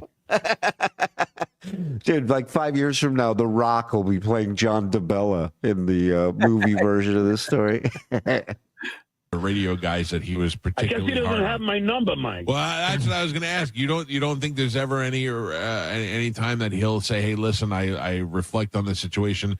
I realize that you left for a better job," and none of that. No talking to them at all. Well, I love Howard. If I saw Howard on the street, I'd give him Again, another mantra, another script right here. If I saw him on the street, I'd give him a big hug. First of all, Howard didn't have a problem with you taking a job for more money. He said that, and I believe him when he says that. The problem he had is how you sucked Jay Leno's dick and threw Howard under the fucking bus and sitting here trying to fucking bash Howard when you were shitting on Jay when Howard was shitting on Jay. Like, get the fuck out of here. That's what he had a problem with, in my opinion. I would give him a big hug. I love his wife, Beth. I mean, I mean, she's great. And if Howard ever asked me or called me, it would be totally. I would love to hear from him. Oh, really? You wouldn't have an issue? You wouldn't be like, let's talk first? And, no shit. You know, I don't have anything. Look, I mean, if you work with someone that long, and I was in his inner circle. I was sleeping at his house. Really, if Sidney Sweeney called me, I swear I wouldn't have a problem accepting that call and maybe having a conversation with her. Yeah. Same here. If Netanyahu were to hit me up on my celly, I'd be like, Yeah. All right, I'll answer. He seems like an all right guy. Southampton, and I was, when I was having dinner with him and Ozzy, and it was. I mean, he was a great friend. Ozzy again. What about Gary? You don't talk to Gary either? Probably. I would. Gary's a nice guy. I don't really have anything bad to say. Even Fred. Why would he have anything bad to say about Gary? Gary was the only one who had this fucking guy's back. He literally, I really believe this, that Gary got his training as a father dealing with this fucking idiot for years. I really believe that, because he would defend this guy, no matter how stupid or how big a fuck up it was, like he was his kid. It made no sense. Like, Gary's good at what he does. He gets his balls buzzed, but he's really good at what he does. For him to be covering for a boob like this, who he did nothing. He brought nothing to the table. As soon as Gary gave him an assignment, he passed it off to the next person. You know, if John had a talent, John had a talent of having people endear themselves to him. Like Jackie always did that too. Jackie always kind of stuck up for John and took care of him. Robin at some point used to do that until she wised up. But he's got this, I'm a baby, take care of me. I don't know what I'm doing. He's wounded. He's wounded, right? Yeah. And it works for a while, but he skirted that question. Did you hear that? Where they're like, he's like, "Did you still talk to Gary?" And he's like, "Huh, Gary was a great guy. He's a good guy. Great guy. Good guy." Cumia, did you meet John during your in-studio appearance at Stern in 1994? If so, how did he come off? Blithering and ignorant, I would imagine. No, I didn't even see him that time. Yeah, I saw the rest of the guys. Bloated attorney Dominic Barbara, a couple other people that were walking around the hallways, but no, I don't remember seeing John that time. I remember my first time ever going to New York and sitting in on the news. I got there early, obviously, and they let me in, and I'm like, I asked Ronnie, I go, can I go down to smoke a cigarette and come back up? And he's like, just go in Scott's studio. He's smoking like a fucking chimney in there. And and here I am, a listener for like 10 years, and I'm just ripping a butt with Scott Salem in his studio, like surreal, you know? This is back when they were fucking, you know, everything was on cart, and he's fucking splicing shit. He's just got a fucking burner in his mouth. And just like, that's why whenever you took one of those big fucking Q-tips to clean the heads of the cart machines, they were black. It was all the fucking nicotine. Yeah. We had the production guy that would smoke, and everything in there was just covered in tar. Yeah. Yeah, and of course, everybody else in the wing of that building that smoked would come to Scott's studio. Yeah. You know what I mean? That was a smoking lounge. Nasty. I mean, look, Mike, the Howard Stern show, like the OG, that was putting like 7 people from dysfunctional families in one room and just watching the fireworks. Right. You know what's funny is somebody had to explain it to this idiot. Like what he just said, somebody else told him that. Yeah. Because he's never said that before, ever. He doesn't even understand what the Stern show was. Because he's so focused on himself, he doesn't get it. You know, because we're all like freaks. You know? Yeah. No, I and get he's it. trying man. to equate himself with everyone else. Like that statement makes it like, no, we were all this. So we're all the same level of crazy or, you know, dysfunctional. So yeah, I'm just as good as all the rest of them. That's how he kind of rectifies that in his head. Well, it's even better. He's not bringing himself up to their level. He's dragging them down to his level. He's going, we're all messes. You know what I mean? Yeah. We're all deadbeat dads, aren't we? You're right, Ann. He's like, we're all tortured artists, you know. We're all just tortured artists. Right. Misunderstood geniuses all together. Put us in a room and everyone's going to want to watch because we're all amazing like that. I get it, and I also know that things change and lives change and people go in different directions. I was just curious because sometimes I feel like as I'm older now, as time goes on, things get they seem a little less important, and you start thinking about it. And especially when I was hearing that Howard was making those phone calls, I was wondering if he ever reached out to you. Well, but, it is what it is. I will tell you that I'm going to stutter here. Ours are very hard, Mike. Robin did call me. Oh, really? Yeah, she called me just like out of nowhere and just said, "John, I was calling to apologize." She said, "Hi, is this Steve?" Hold on. First of all, this had to be close to 10 years, if not over 10 years ago. Right. I know for a fact, I believe I was working at Sirius when these calls started happening.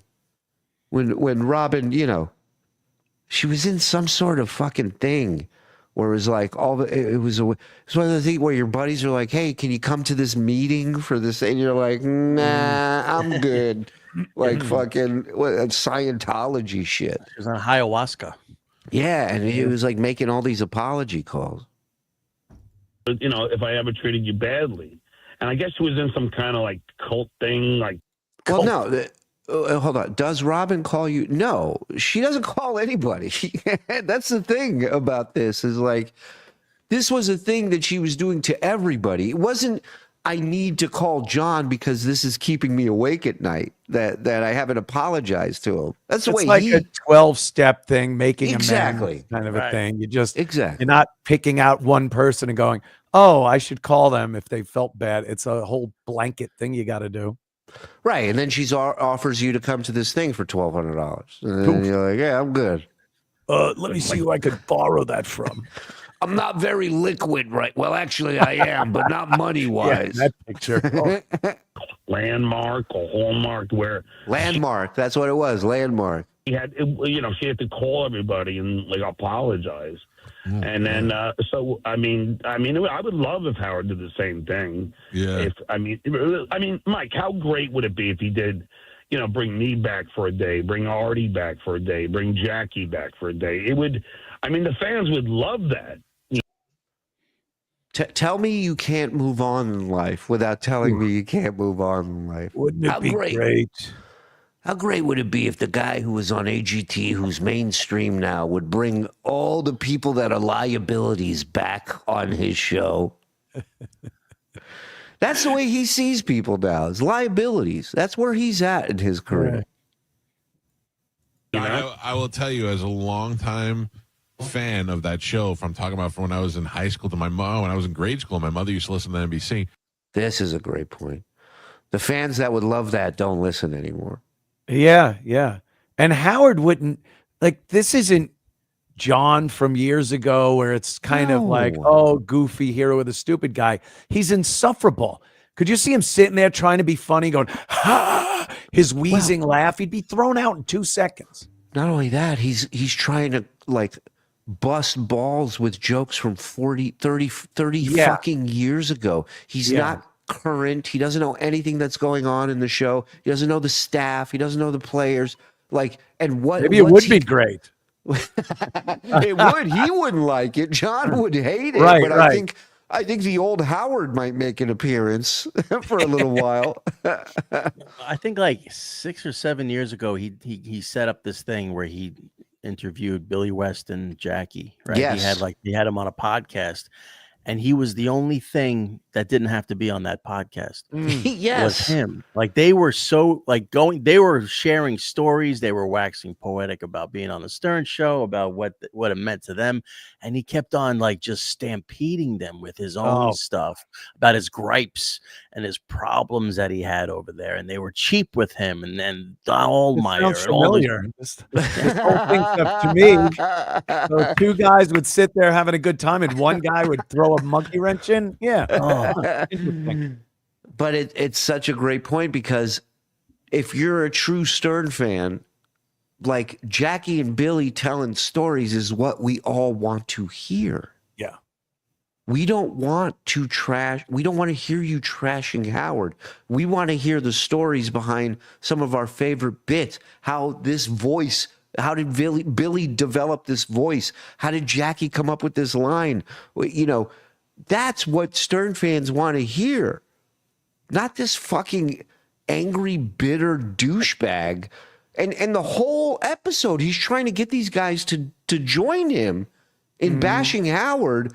And they're just like, oh, really? Yeah, that's what happened to you? Anyways, and then they go into his story. And it's like, they're not going to do it. They actually appreciate what they got and what they got out of it and where they're at in life because of it. Fuck. This guy's he's his own worst enemy from day one. It's amazing. There was no better time than that late 90s when you and Artie were there at the same time. Those were the best years to me, even before Saturday and before that. Those were the best years. You find an AJ Benza and the Trump stuff and all that stuff. Those are the greatest. Him ever. Oh my God! Here we go. And compliment him because he's going to come back. I guarantee he comes back with something like, "Well, let me tell you," and how awesome it was, and how Artie said he was the funniest guy. Like, here he goes. He can't just take a compliment and maybe downplay it, or maybe just go, say thank you. We were say all having thank such a you. good time, and it's going to be like, me, blah blah blah. Yeah, you can never give him a compliment and hear thanks, man. Yeah, at the end of that compliment, ever. Because I also think in his head he thinks that somebody is listening from like the Stern Show or something, going, "Yeah, John was great. Yeah, why aren't we bringing him back? That's a good idea. It was the best time." Yes. You're right. Please, he will walk out before he does that. He will leave radio before. If he has to bring John and old people back that are no longer there to do so, he doesn't care. Like, he's moved on. It's the show is in a different phase. Yeah, and it ain't going backwards. It ain't going backwards. I loved Opie and Anthony when it was on. I think that you and Jim doing your show now. Well, Anthony, of course, they used to tell me how funny I was. Right. I've been listening to those Jim shows with you and Jimmy, and I'm like, I don't need Opie. No. It's good. I mean, you appreciate what was happening then, but then you watch something, and you go, okay, I could watch Billy and Jackie do an interview. Yeah. That's what it is. And, that is why the show, the ABC show, has done really well those 2 times so far that I've had Jimmy on it, because people like that. They like you just talking about old stories. And believe me, we don't sit there and shit on Opie. Those shows. Right. We didn't even bring him up in both of the instances that Jimmy was on. We just talked about old shit, some of the old comics. We busted each other's balls. That's what people want.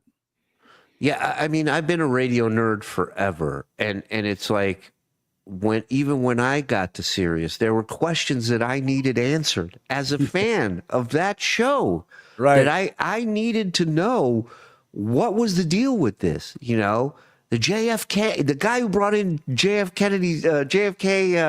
chunks of his brain in a jar. What the fuck was that? The guy with the stuffed daughter. What the fuck was that about?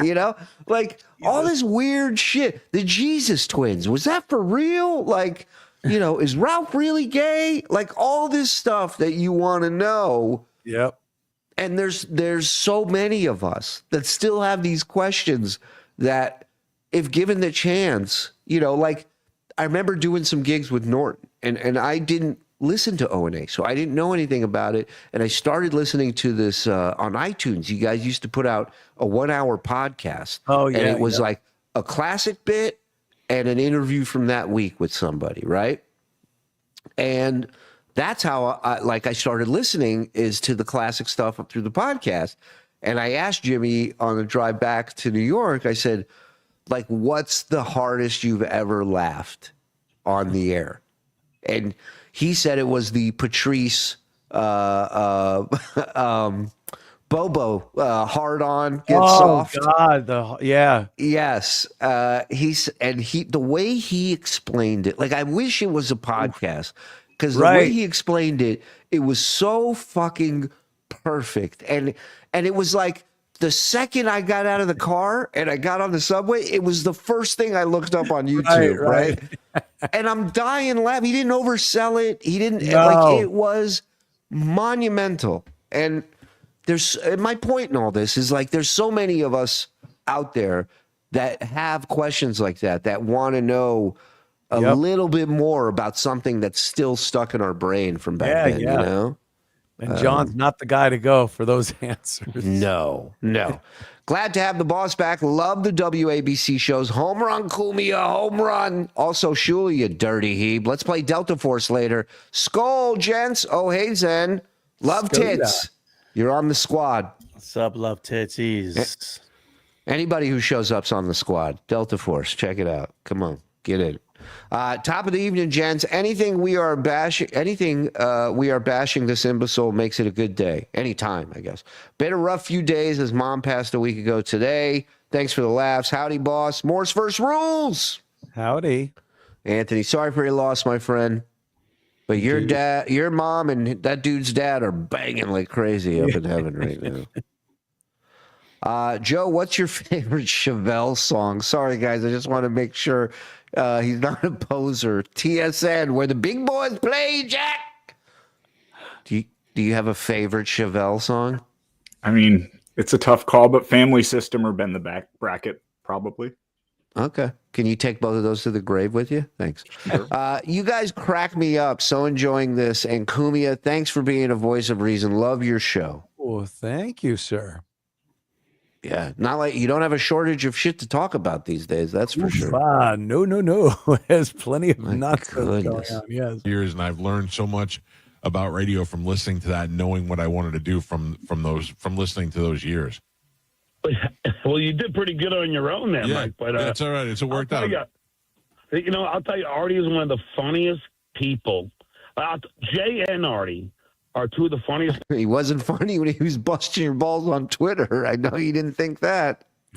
Right? Yeah.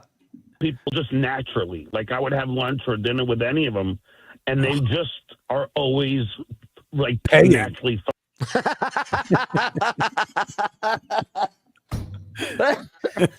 Those are my favorite. Those are my favorite people to go out to lunch with. Yeah. Paying funny, which is not many people, are like that. You know what I'm saying? No, I've gotten to hang out with Artie a couple of times, and I've experienced that. So, all right, listen to me. It's good to catch up with you. Go see Stuttering John. He's going to be tonight at Captain Brian's Off the Hook Comedy Club. You could easily find online, offthehookcomedy.com, I believe is what it He was going to say tickets. 7. And Mike, let's do this live. Yeah, for sure, dude. It's good to catch up with you and have a great show. Are we off the air? Listen, that boat's not mine. It's a friend of mine. So let me know. Let me know when you're coming up. Give me like 48 hours notice, all right? I got a blow-up raft and a kiddie pool, if that's okay.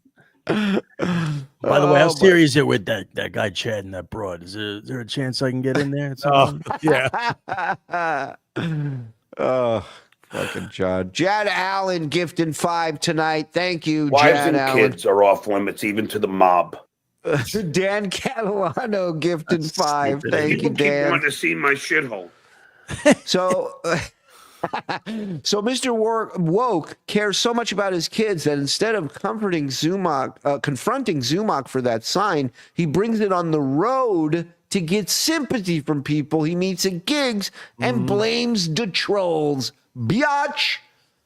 You know how this guy knows? Because this is the guy he showed that fucking flyer to that Chad left on his door. That's our Ukraine Poppy for Ukraine fella over there. Locks and Docs gifting a membership. Thank you, Locks. Yeah, I mean, I'm not going to mention.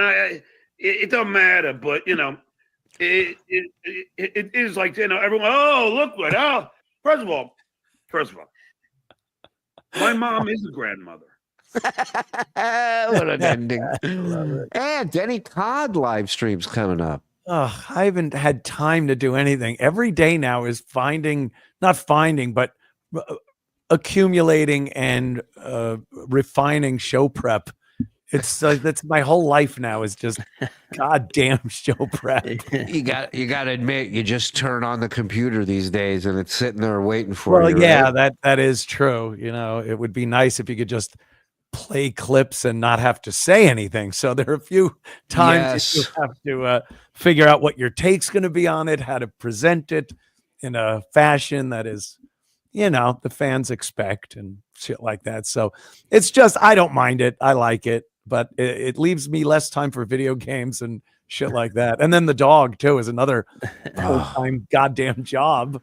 And, take the dog out and make sure he's constantly being trained. You can't just walk the dog and hope he shits and pisses. There's a whole training thing that goes on during that, after it. So I pretty much have 2 full-time jobs now, radio and a dog. I was watching. Do you have the belt, the fanny pack with the pouch for the treats that you? Oh yeah, all of it. I got one of those too. Yeah, the vest that has in training, do not pet on him because everybody wants to fucking pet him, and you're trying to train him. Yeah. My wife once told me, she goes, "You look like such a fag with that fanny pack on." I go, "Yeah, I'll see how much of a fag I am when this dog rips some fucking burglar's throat out." You know? Exactly. Yeah. Here's the thing. I got this fanny pack on because I don't want to get involved. You understand? This is the first line of defense. Right. Not me. I'm going to have to give him a little treat after he rips your balls off. Yeah. And while you're bleeding out, all you're hearing is me going, "Good boy, good boy." I was watching John Wick 3 the other night, and I'm like, Cumia better be training this dog because Missy will just take that dog and then it's a weapon. It's like, yeah, then it's just another weapon in the house, right? Yeah. Dog, the guns, the knives, the whatever. And Shuli definitely can't come over. Yeah, exactly. Once they get the smell of Jew on them, forget it. Yeah. Yeah. Put a dollar bill in front of the dog's nose. He snips out a yarmulke like fucking a drug dog snips out cocaine. Excuse me, you mind if I take the dog around? I think I smelled a Jew when you rolled your window down. Can you? His ears go up. You go, there's a Jew around. You go, that only happens when Jews are nearby. Heads up. Make no mistake, everybody is home before sundown on Friday. Oh, yeah. Yeah. And Lobster Lady, when did she move to Cape Coral? Oh God, that was my ex-girlfriend, Lobster Girl. Oh, I was so in love. Ugh, what an idiot. I was gonna fix her. Fix her. Yeah. You know how it is. Of course. Look back and go like, what the fuck was I thinking? Whore. Anthony's bad picture, aka Radmatic. There it is. Would Ant do a 24 lockup with SJ or Opie? Oh God, I'm busy. I'm too busy. Exactly. I can't spare 24 hours. That picture was great. Yeah, you know who would do a 24-hour lockup? A 24-hour lockup? Somebody sleeping in a refrigerator box on the street. You know? Yeah. Stuttering John was impossible to listen to during the Stern years. I disagree. He was great at coming in there and laughing when the ball busting was going on, which only upset the person getting their balls busted even more. I think he was a great part of the show the time he was there. And there's just as much clips out there of him fucking things up and getting chewed out as there is of him interviewing celebrities on the red carpet. Yeah. Well, you know why you could prove that is that no one back then was like, "Oh, fucking John's an asshole." You'd call him stupid.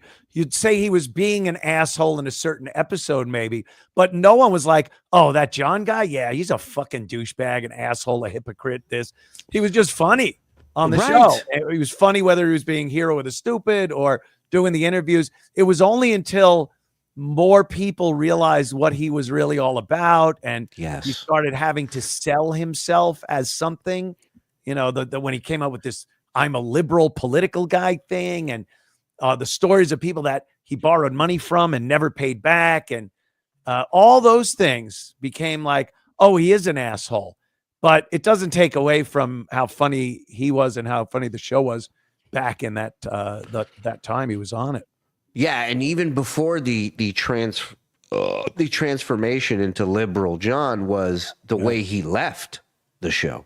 That rubbed a lot of people the wrong way. You're right. That could have been the first kind of chink in the armor. Yeah. Can you even say that anymore? But podcasting became like the personal interview machine, right? So he would be on these podcasts now, and because he's not doing radio anymore, and then somebody would say something to him, like Chrissy, call him a dabbler, right? That guy Gravestone, call him a whack packer, and then you see the change in that guy. Yeah, you see how he reacts to it, and you go, "This guy's a fucking dick." Like, this guy can't take it. He's not a fucking smart guy, and you can tell by his own show. So it's like, you're right. Like, after this, like the Stern show was it looked like it was a farce. It was like you thought it was a show. You thought this guy was kind of playing a role. You didn't know how dumb this guy was. Right. You always was like, what is real? You know, what's bullshit over there? Who's acting it up? There's a Nopi version of the up-down game. Wow. Yes. I highly recommend if you've never seen it. It's a great introduction to the Opie and Anthony show. Crazy. That was so fucking funny. I've always said, growing up a Stern fan, the rap was everybody's copying Howard, and for the most part, everybody was. Yeah. These guys, Opie and Anthony, like that show, when I started listening to the bits, I was like, not only are they not copying this, but Howard would never do this bit in a million years.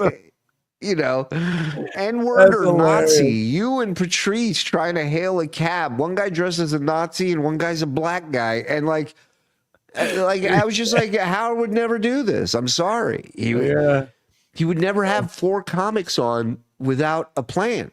Right. You know what I mean? Just let them bust balls. We'll do our show and they'll fit in and just trash each other. It was fucking awesome. Yeah. There was, it was a whole new world. Yeah. You should write a song about that. Howard Stern fans want 2 hours of the Gilbert heckling assistant call. I mean, again, that is the shit that was like, you talk about the reality shows of today. That was it back then. When Gilbert would go off on the news and Robin would get so pissed off and he would not stop. And Howard would go like, all right, Gilbert, let her do the news. Let her finish up. He would not fucking stop because he knew, by the way, Howard did not mean stop. Of course not. Keep going. This is fucking hilarious. One of my favorites was the Seinfeld answering machine when they called Seinfeld and his answering machine picked up and they just left messages as Seinfeld. Howard and Gilbert doing, I mean, hey. And then they just kept doing that over. And then it gets like an hour and a half later, Jerry arrives at JFK and he's like, I'm listening. He calls into the show. He goes, I'm trying to listen to my messages and it's you and Gilbert for an hour. God damn, hilarious. Oh, unbelievable. Good to see the boss is doing well. Gotta let the wife know he's on tonight's. She's a massive fan of O&A, mostly A, and she's bringing me along for the ride. God bless the pests. Much love, TSN. Rebel Media, thank you, brother. Appreciate it. Your wife says you look like one even without the fanny pack. All right, yeah. Then he's talking to my wife. That's accurate. In his mind, it's John and Paul secretly meeting to squash their beef. Oh, God. That's how important. Remember this? After the hurricane, he drove to Carl's house. That's right. That's true. Use code CLNS50 to turn my power back on. Thank you.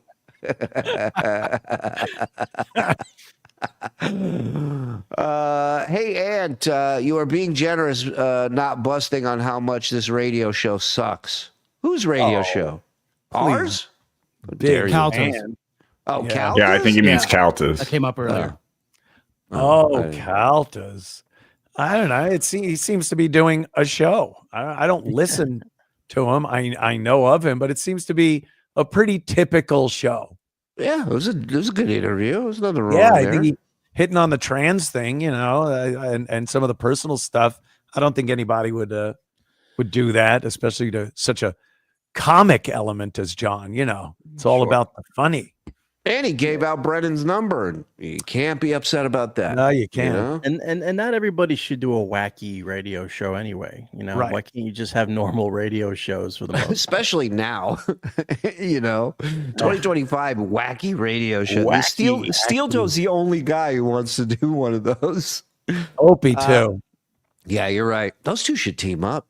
Opie's doing some wacky shit at Gephardt's and oh my God. It's like, this is crazy. I told Carl the other day, I go, that Ron the Waiter's setting Jews back worse than what we're doing, Dude, in Gaza. I swear.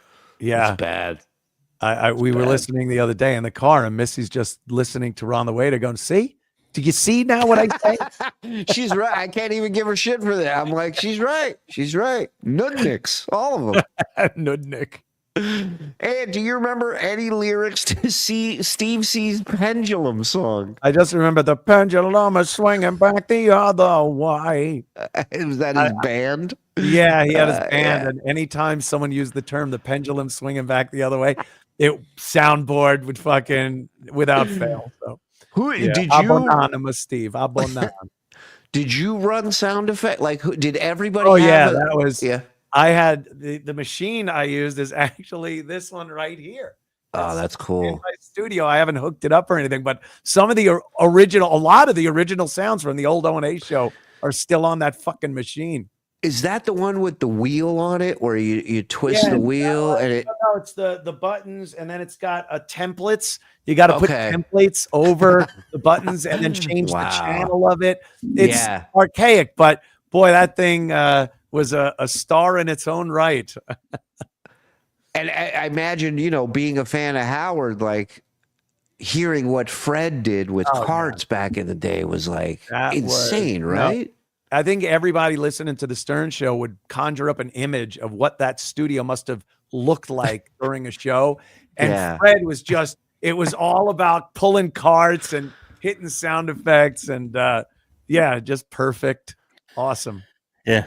It was like Fred Willard with that wacky piano where you have to pull the thing and you're doing the crank in the horn. Whatever you call those things. Mastiff is a great guard dog. Perp drowns in saliva. Yes.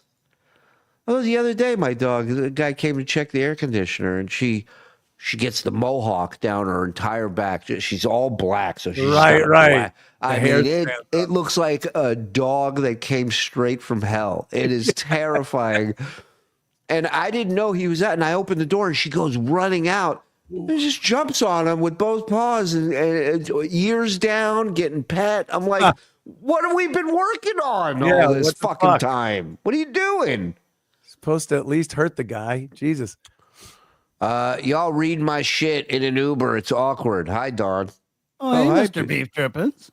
Mr. Beef Drippins with the O&A trifecta. Mr. Beef Drippings. Hi, brother. Thank you, Mr. Beef Drippings. And I have Norton somewhere. It's not here. But he's got both of you talking about him. That's impressive. Stuttering John was the Renfield of the Howard Stern show. Interesting. Nurse Ratchet, thank you very much. Season, knock it off.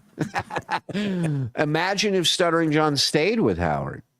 Well, he wouldn't have stayed through the Marcy years, I'll tell you that. No, Marcy Turk would have taken him out. No, that would have ended. They haven't made a bus short enough for John. Yes, that is true. Tony Two Shirts, more like 4 eyes. Fuck yeah. Dog back ridge equals fur boner. Thank you, laziest man on Mars. The interviewer sounded like Evil Dave. There's another guy that was fucking phenomenal. That guy was great, especially when he went off script and he would Which was every time. Oh, it was so fucking funny. I would watch them go, Dave.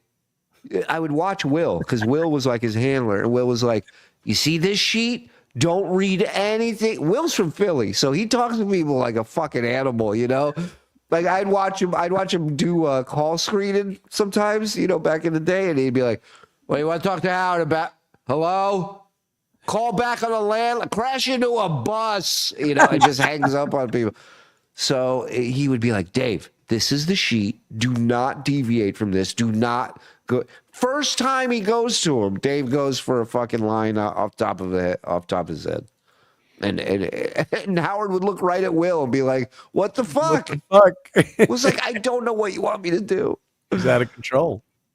Have you considered a WW2 Soviet anti-tank training for the pup Cumia? Oh, those were terrible. They'd put bombs on the back of dogs with these like sticks that would stick up, and the dogs were trained from birth to run under enemy tanks. Wow. And then when they actually use them, they put explosives on them, and the switch was when the stick would hit the tank when the dog ran under. Wow. It was a guided doggy missile. Yeah. Hey, look, they had a war to win. What are you going to do? Yeah. Everybody made a sacrifice. I was on the boat and I saw dolphins with bombs strapped to them. I mean, it was beautiful. They were like following me. The dolphin had more hair on its head. For bingo card, third inputs. Yes, I like that. Third input is on the next one for sure. Melissa gifted another 5 memberships. Thank you, Melissa. Appreciate that. You're an actual stupid person. John wasn't even the first stutterer on the Tonight Show. Jack Parr hosted the Tonight Show until 1962. Boom! Did he Look at that. Very true. Yes. All right. Listen, the boss. Mel thank you so Tillis much. had a variety show. Yes, The Mel Tillis show. that's right. I remember him. Until he sang. He was all like, "Thup, thup, thup," and then he starts singing and go, "Oh, those grapes of wrath on the like, how the fuck?" That's what everybody would lean to the other person and go, it's all an act. It's all an This act. is, The line yeah. shit like Stuttering John. Boss, Compound Censored, #1, WABC app, or listen, AM, WABC 770, right? 770 WABC Radio, New York City. Yeah. And yeah, man, thank you as always for joining us. We love when you come down. You're the best. Thank you. I love brother. it. Anytime, brothers. Hey, we'll see what happens over there in the Mideast, Shuli. I'm pulling for you guys. Fingers crossed, man. We're the last toll booth of They reality. said tonight over was there. gonna, the Iranian said tonight's going to be a big surprise, and then they posted like a picture of a video, a guy gently stroking a bomb, a nuclear I saw bomb. that. I saw that. Like, stop just saying you're going to do shit. Both sides, by the way. Like, Well, stop just tweeting your military intents. you know, it's funny. It's like Harlem Nights when they're having a shootout and everybody's shooting these guns and Tommy guns and 9 mils, and then that one dude has a little 22 and he just shoots it, and they're like, "Stop shooting that little fucking gun!" Like, that's what I read. They're like, "You wait and see," and then it's like 3 little fucking rockets come out. And I think even Israel's like, let them through. They're not going to do anything. We'll get them when they get to town. You know, We could use a little sympathy around the world. Look, things were bombed. It gives a little more justification to really go in there and fuck shit up. They set up shop in a building and started building drones on the night of the attack. I read they hit 40 something targets at exactly 3 o'clock in the morning when all this thing kicked off, all synchronized at the same time. It was fucking beautiful. I mean, I'm still reveling from that whole pager thing, you guys. I know, that was amazing. Unbelievable. Cars blowing up. You Jews, like I said, very crafty. Let me tell you something. Like, later. I'll let you thanks, go, man. buddy. I'll talk to you soon. See you, pal. I was gonna say, like 10 years ago, they fucking destroyed the archives of like all their nuclear data that Iran's had, and they didn't destroy it. They took it and brought it back to Israel. And Netanyahu like stood in front of this shit on stage, was like, "What up?" And now, just the other day, they announced they destroyed the backup of the archives. They had a backup. They're like, "We'll come get that 7 years later," which I thought was great.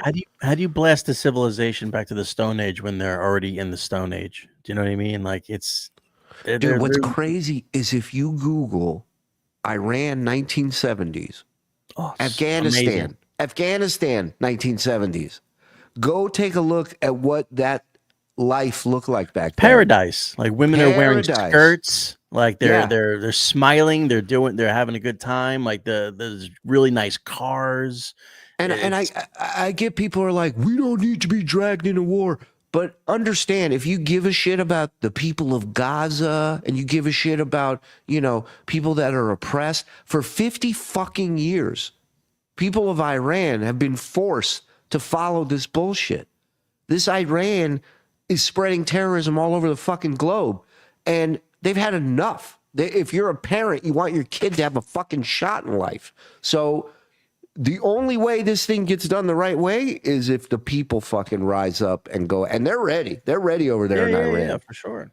They fucking snatch up women. They snatch up women over there and fucking torture and kill them. It's awful. And it wouldn't take, again, it's the other big powers getting involved that make it a problem. Like, Iran is not a big problem to the rest of the big guns in this world. I mean, they're literally taking out, like you said, they're synchronizing. They killed like 3 of their top generals in one night, in one shot. Because they're all living in the same fucking little cave.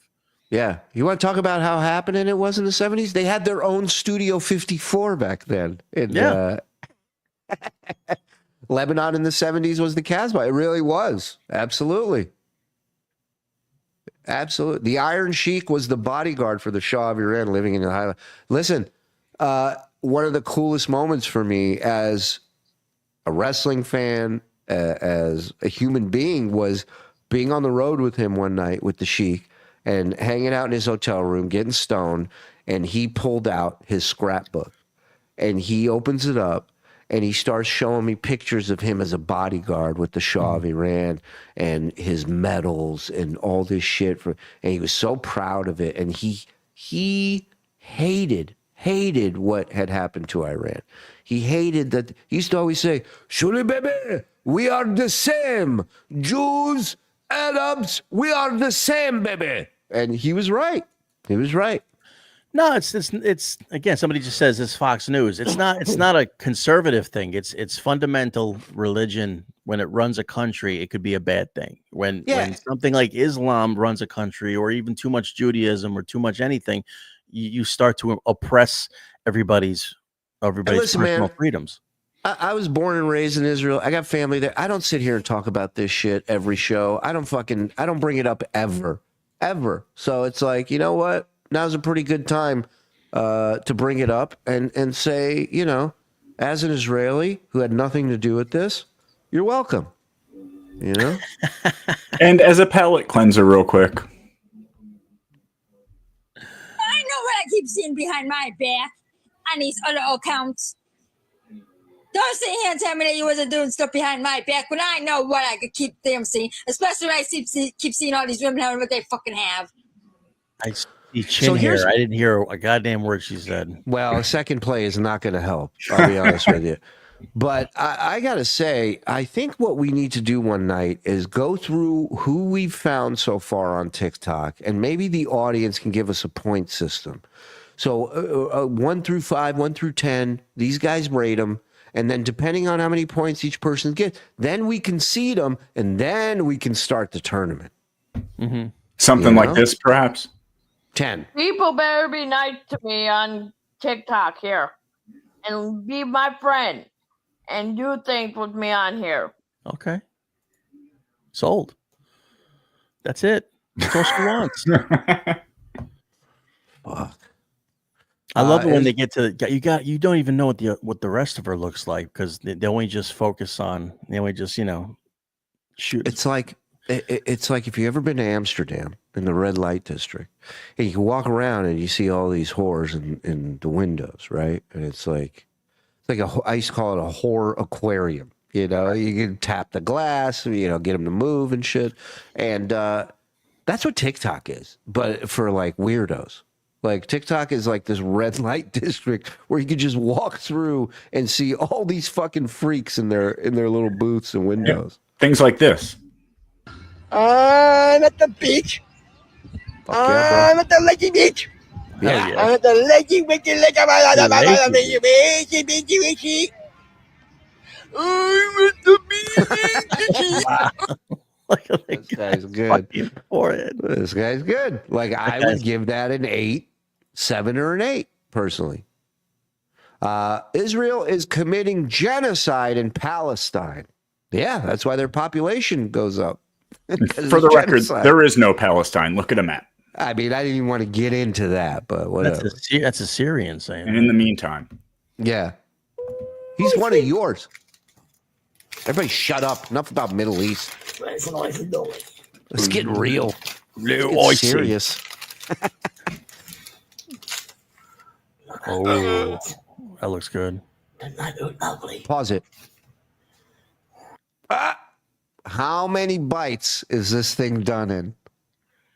Over under 3. Pause it. Oh, hold on. If he's gonna suck on it, that's a whole nother thing. He might be lubing it up. He might be. A little spell, do the trick. Talk about getting Shyamalan. This guy's gonna stick it up his asshole. All right, over under 5. 0.5 is that what you say? Over under's 3. Some people are taking.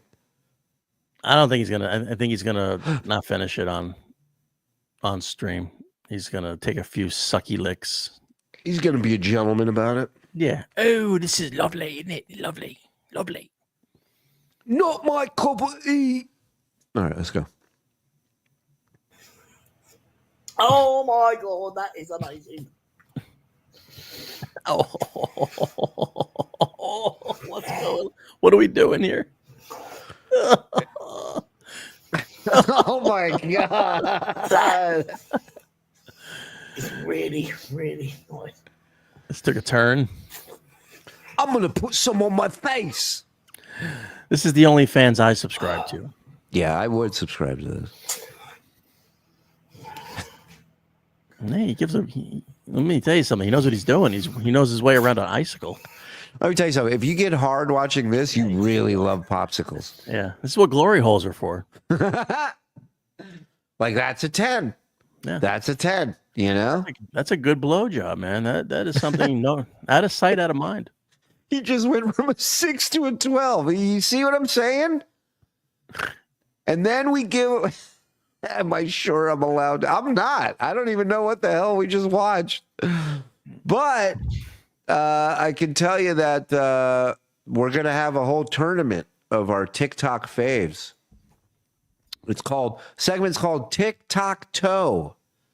And it's going to be TikTokers where we are all voting on it. And we're bringing Steel Toe in to vote with us too. Just because toe goes with TikTok.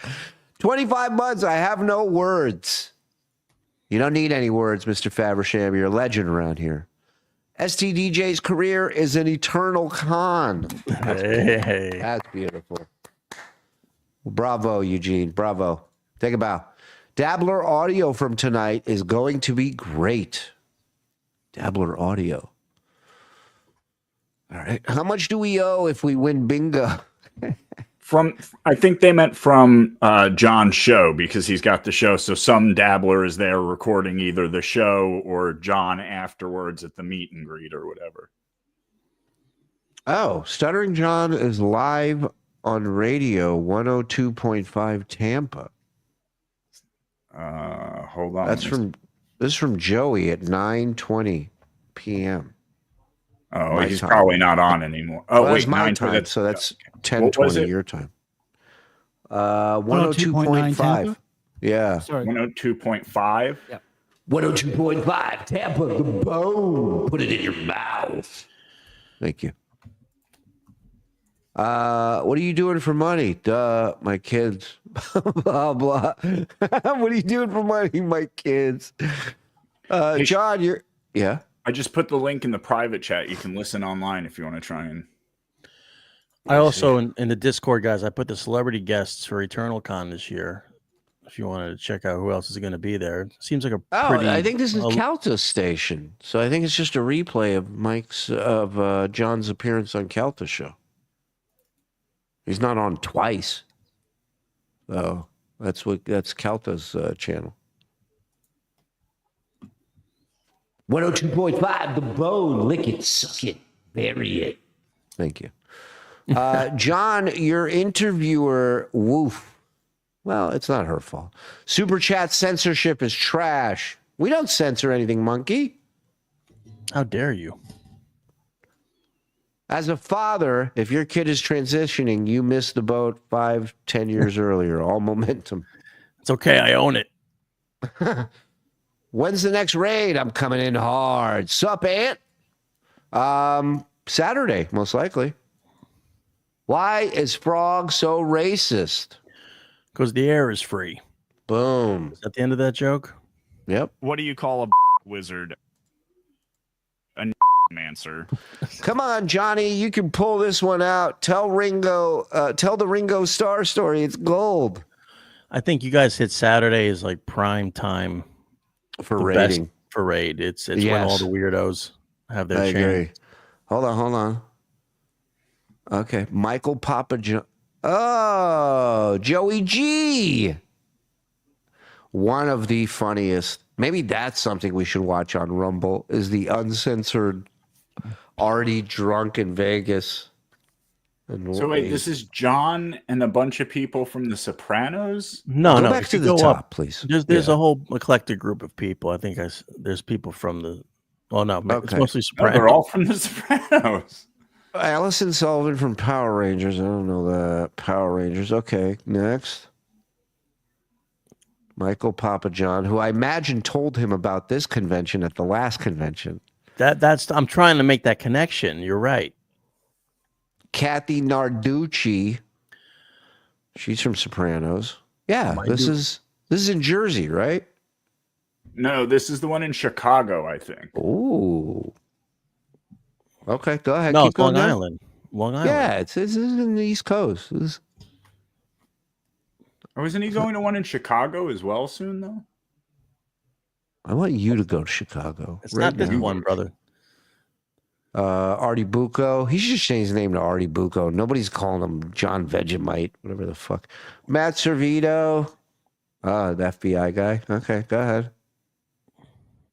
He was in a very funny show called Your Pretty Faces Going to Hell on Adult Swim. He played Satan. It was really good. Robert Finaro. It's like I see these guys, and all I see when I see their picture is how they got whacked on the show. Like he was in the river, right? In that little riverbed, in his little windbreaker. Mm-hmm. And he was like, he did the whole thing on the ground. I remember that. Dan Grimaldi. He played two parts. He played his twin brother. Oh, that's hilarious. That's right. He did. Yeah. He doesn't have a twin. I always thought he had a twin brother. It was just him doing dude. Joey G. Yeah. The pool cue. Stuttering John.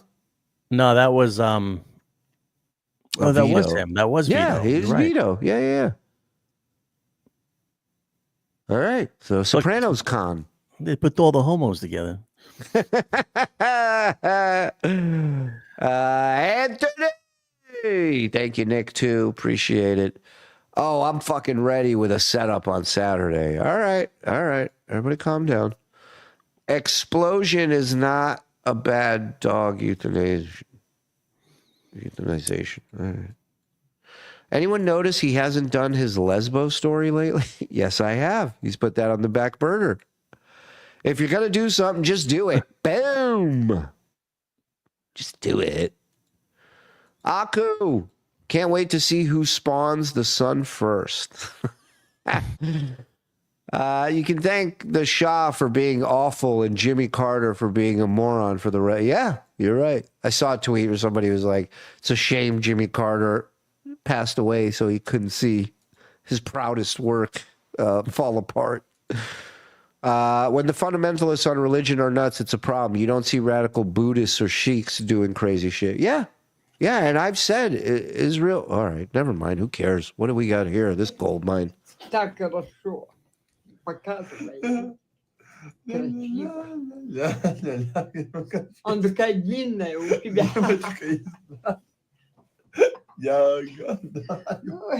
mean, talk about living your life the best way. I was just thinking that. I mean, yeah, sure. They may not have much. They might not have 4 walls in a house. They may not have 4 teeth. But guess what? That's freedom, motherfucker. This guy feels great. You think that guy believes in God? Or he's crying. I don't know.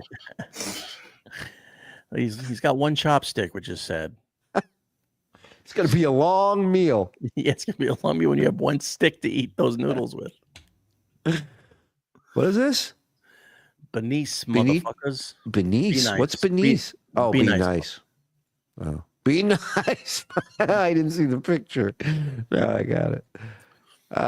Damn, Lucy Tightbox is overdoing it with those popsicle reviews. Oh, we should send her that link and be like, you're doing it wrong.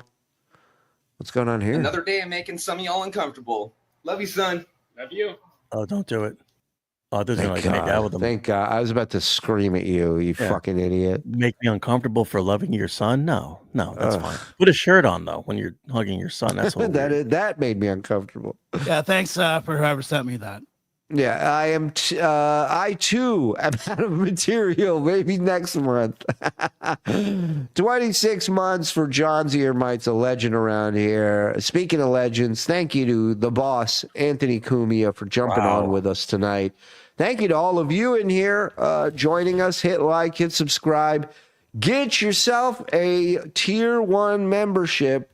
The Blunder Years is going live, I think, tomorrow night. I think tomorrow afternoon, sorry. I think we're good to go. But here's the thing. What's best is you hit subscribe, you hit notify. That way you're attached to the account. You give me a follow on Twitter at Shalom Shuli. Zen is on Twitter as well, and he'll be in Rochester September 13th at Comedy at the Carlson. I believe it's carlsoncomedy.com where you go to get tickets. Can't wait. It's going to be great. Yeah, we're going to have fun. Andy's coming out. It'll be a blast. All right. So, yeah, man, support everybody. We got people in our description that are brilliant and great, and go support them and subscribe to their shit. Again, thank you to Anthony Cumia. Most importantly, thank you to all of you. You keep the lights on around here. You keep everybody taken care of. We appreciate it. Anybody who super chatted, anybody who gifted, membered up. We love you guys. We'll see you tomorrow. Bye, everybody. Good night.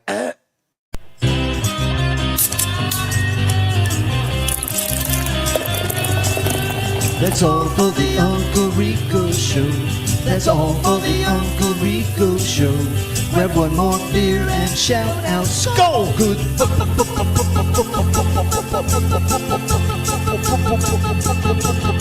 Bye.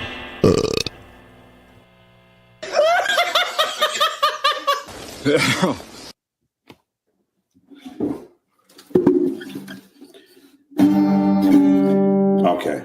Are you ready? Oh, went out of tune. Fuck.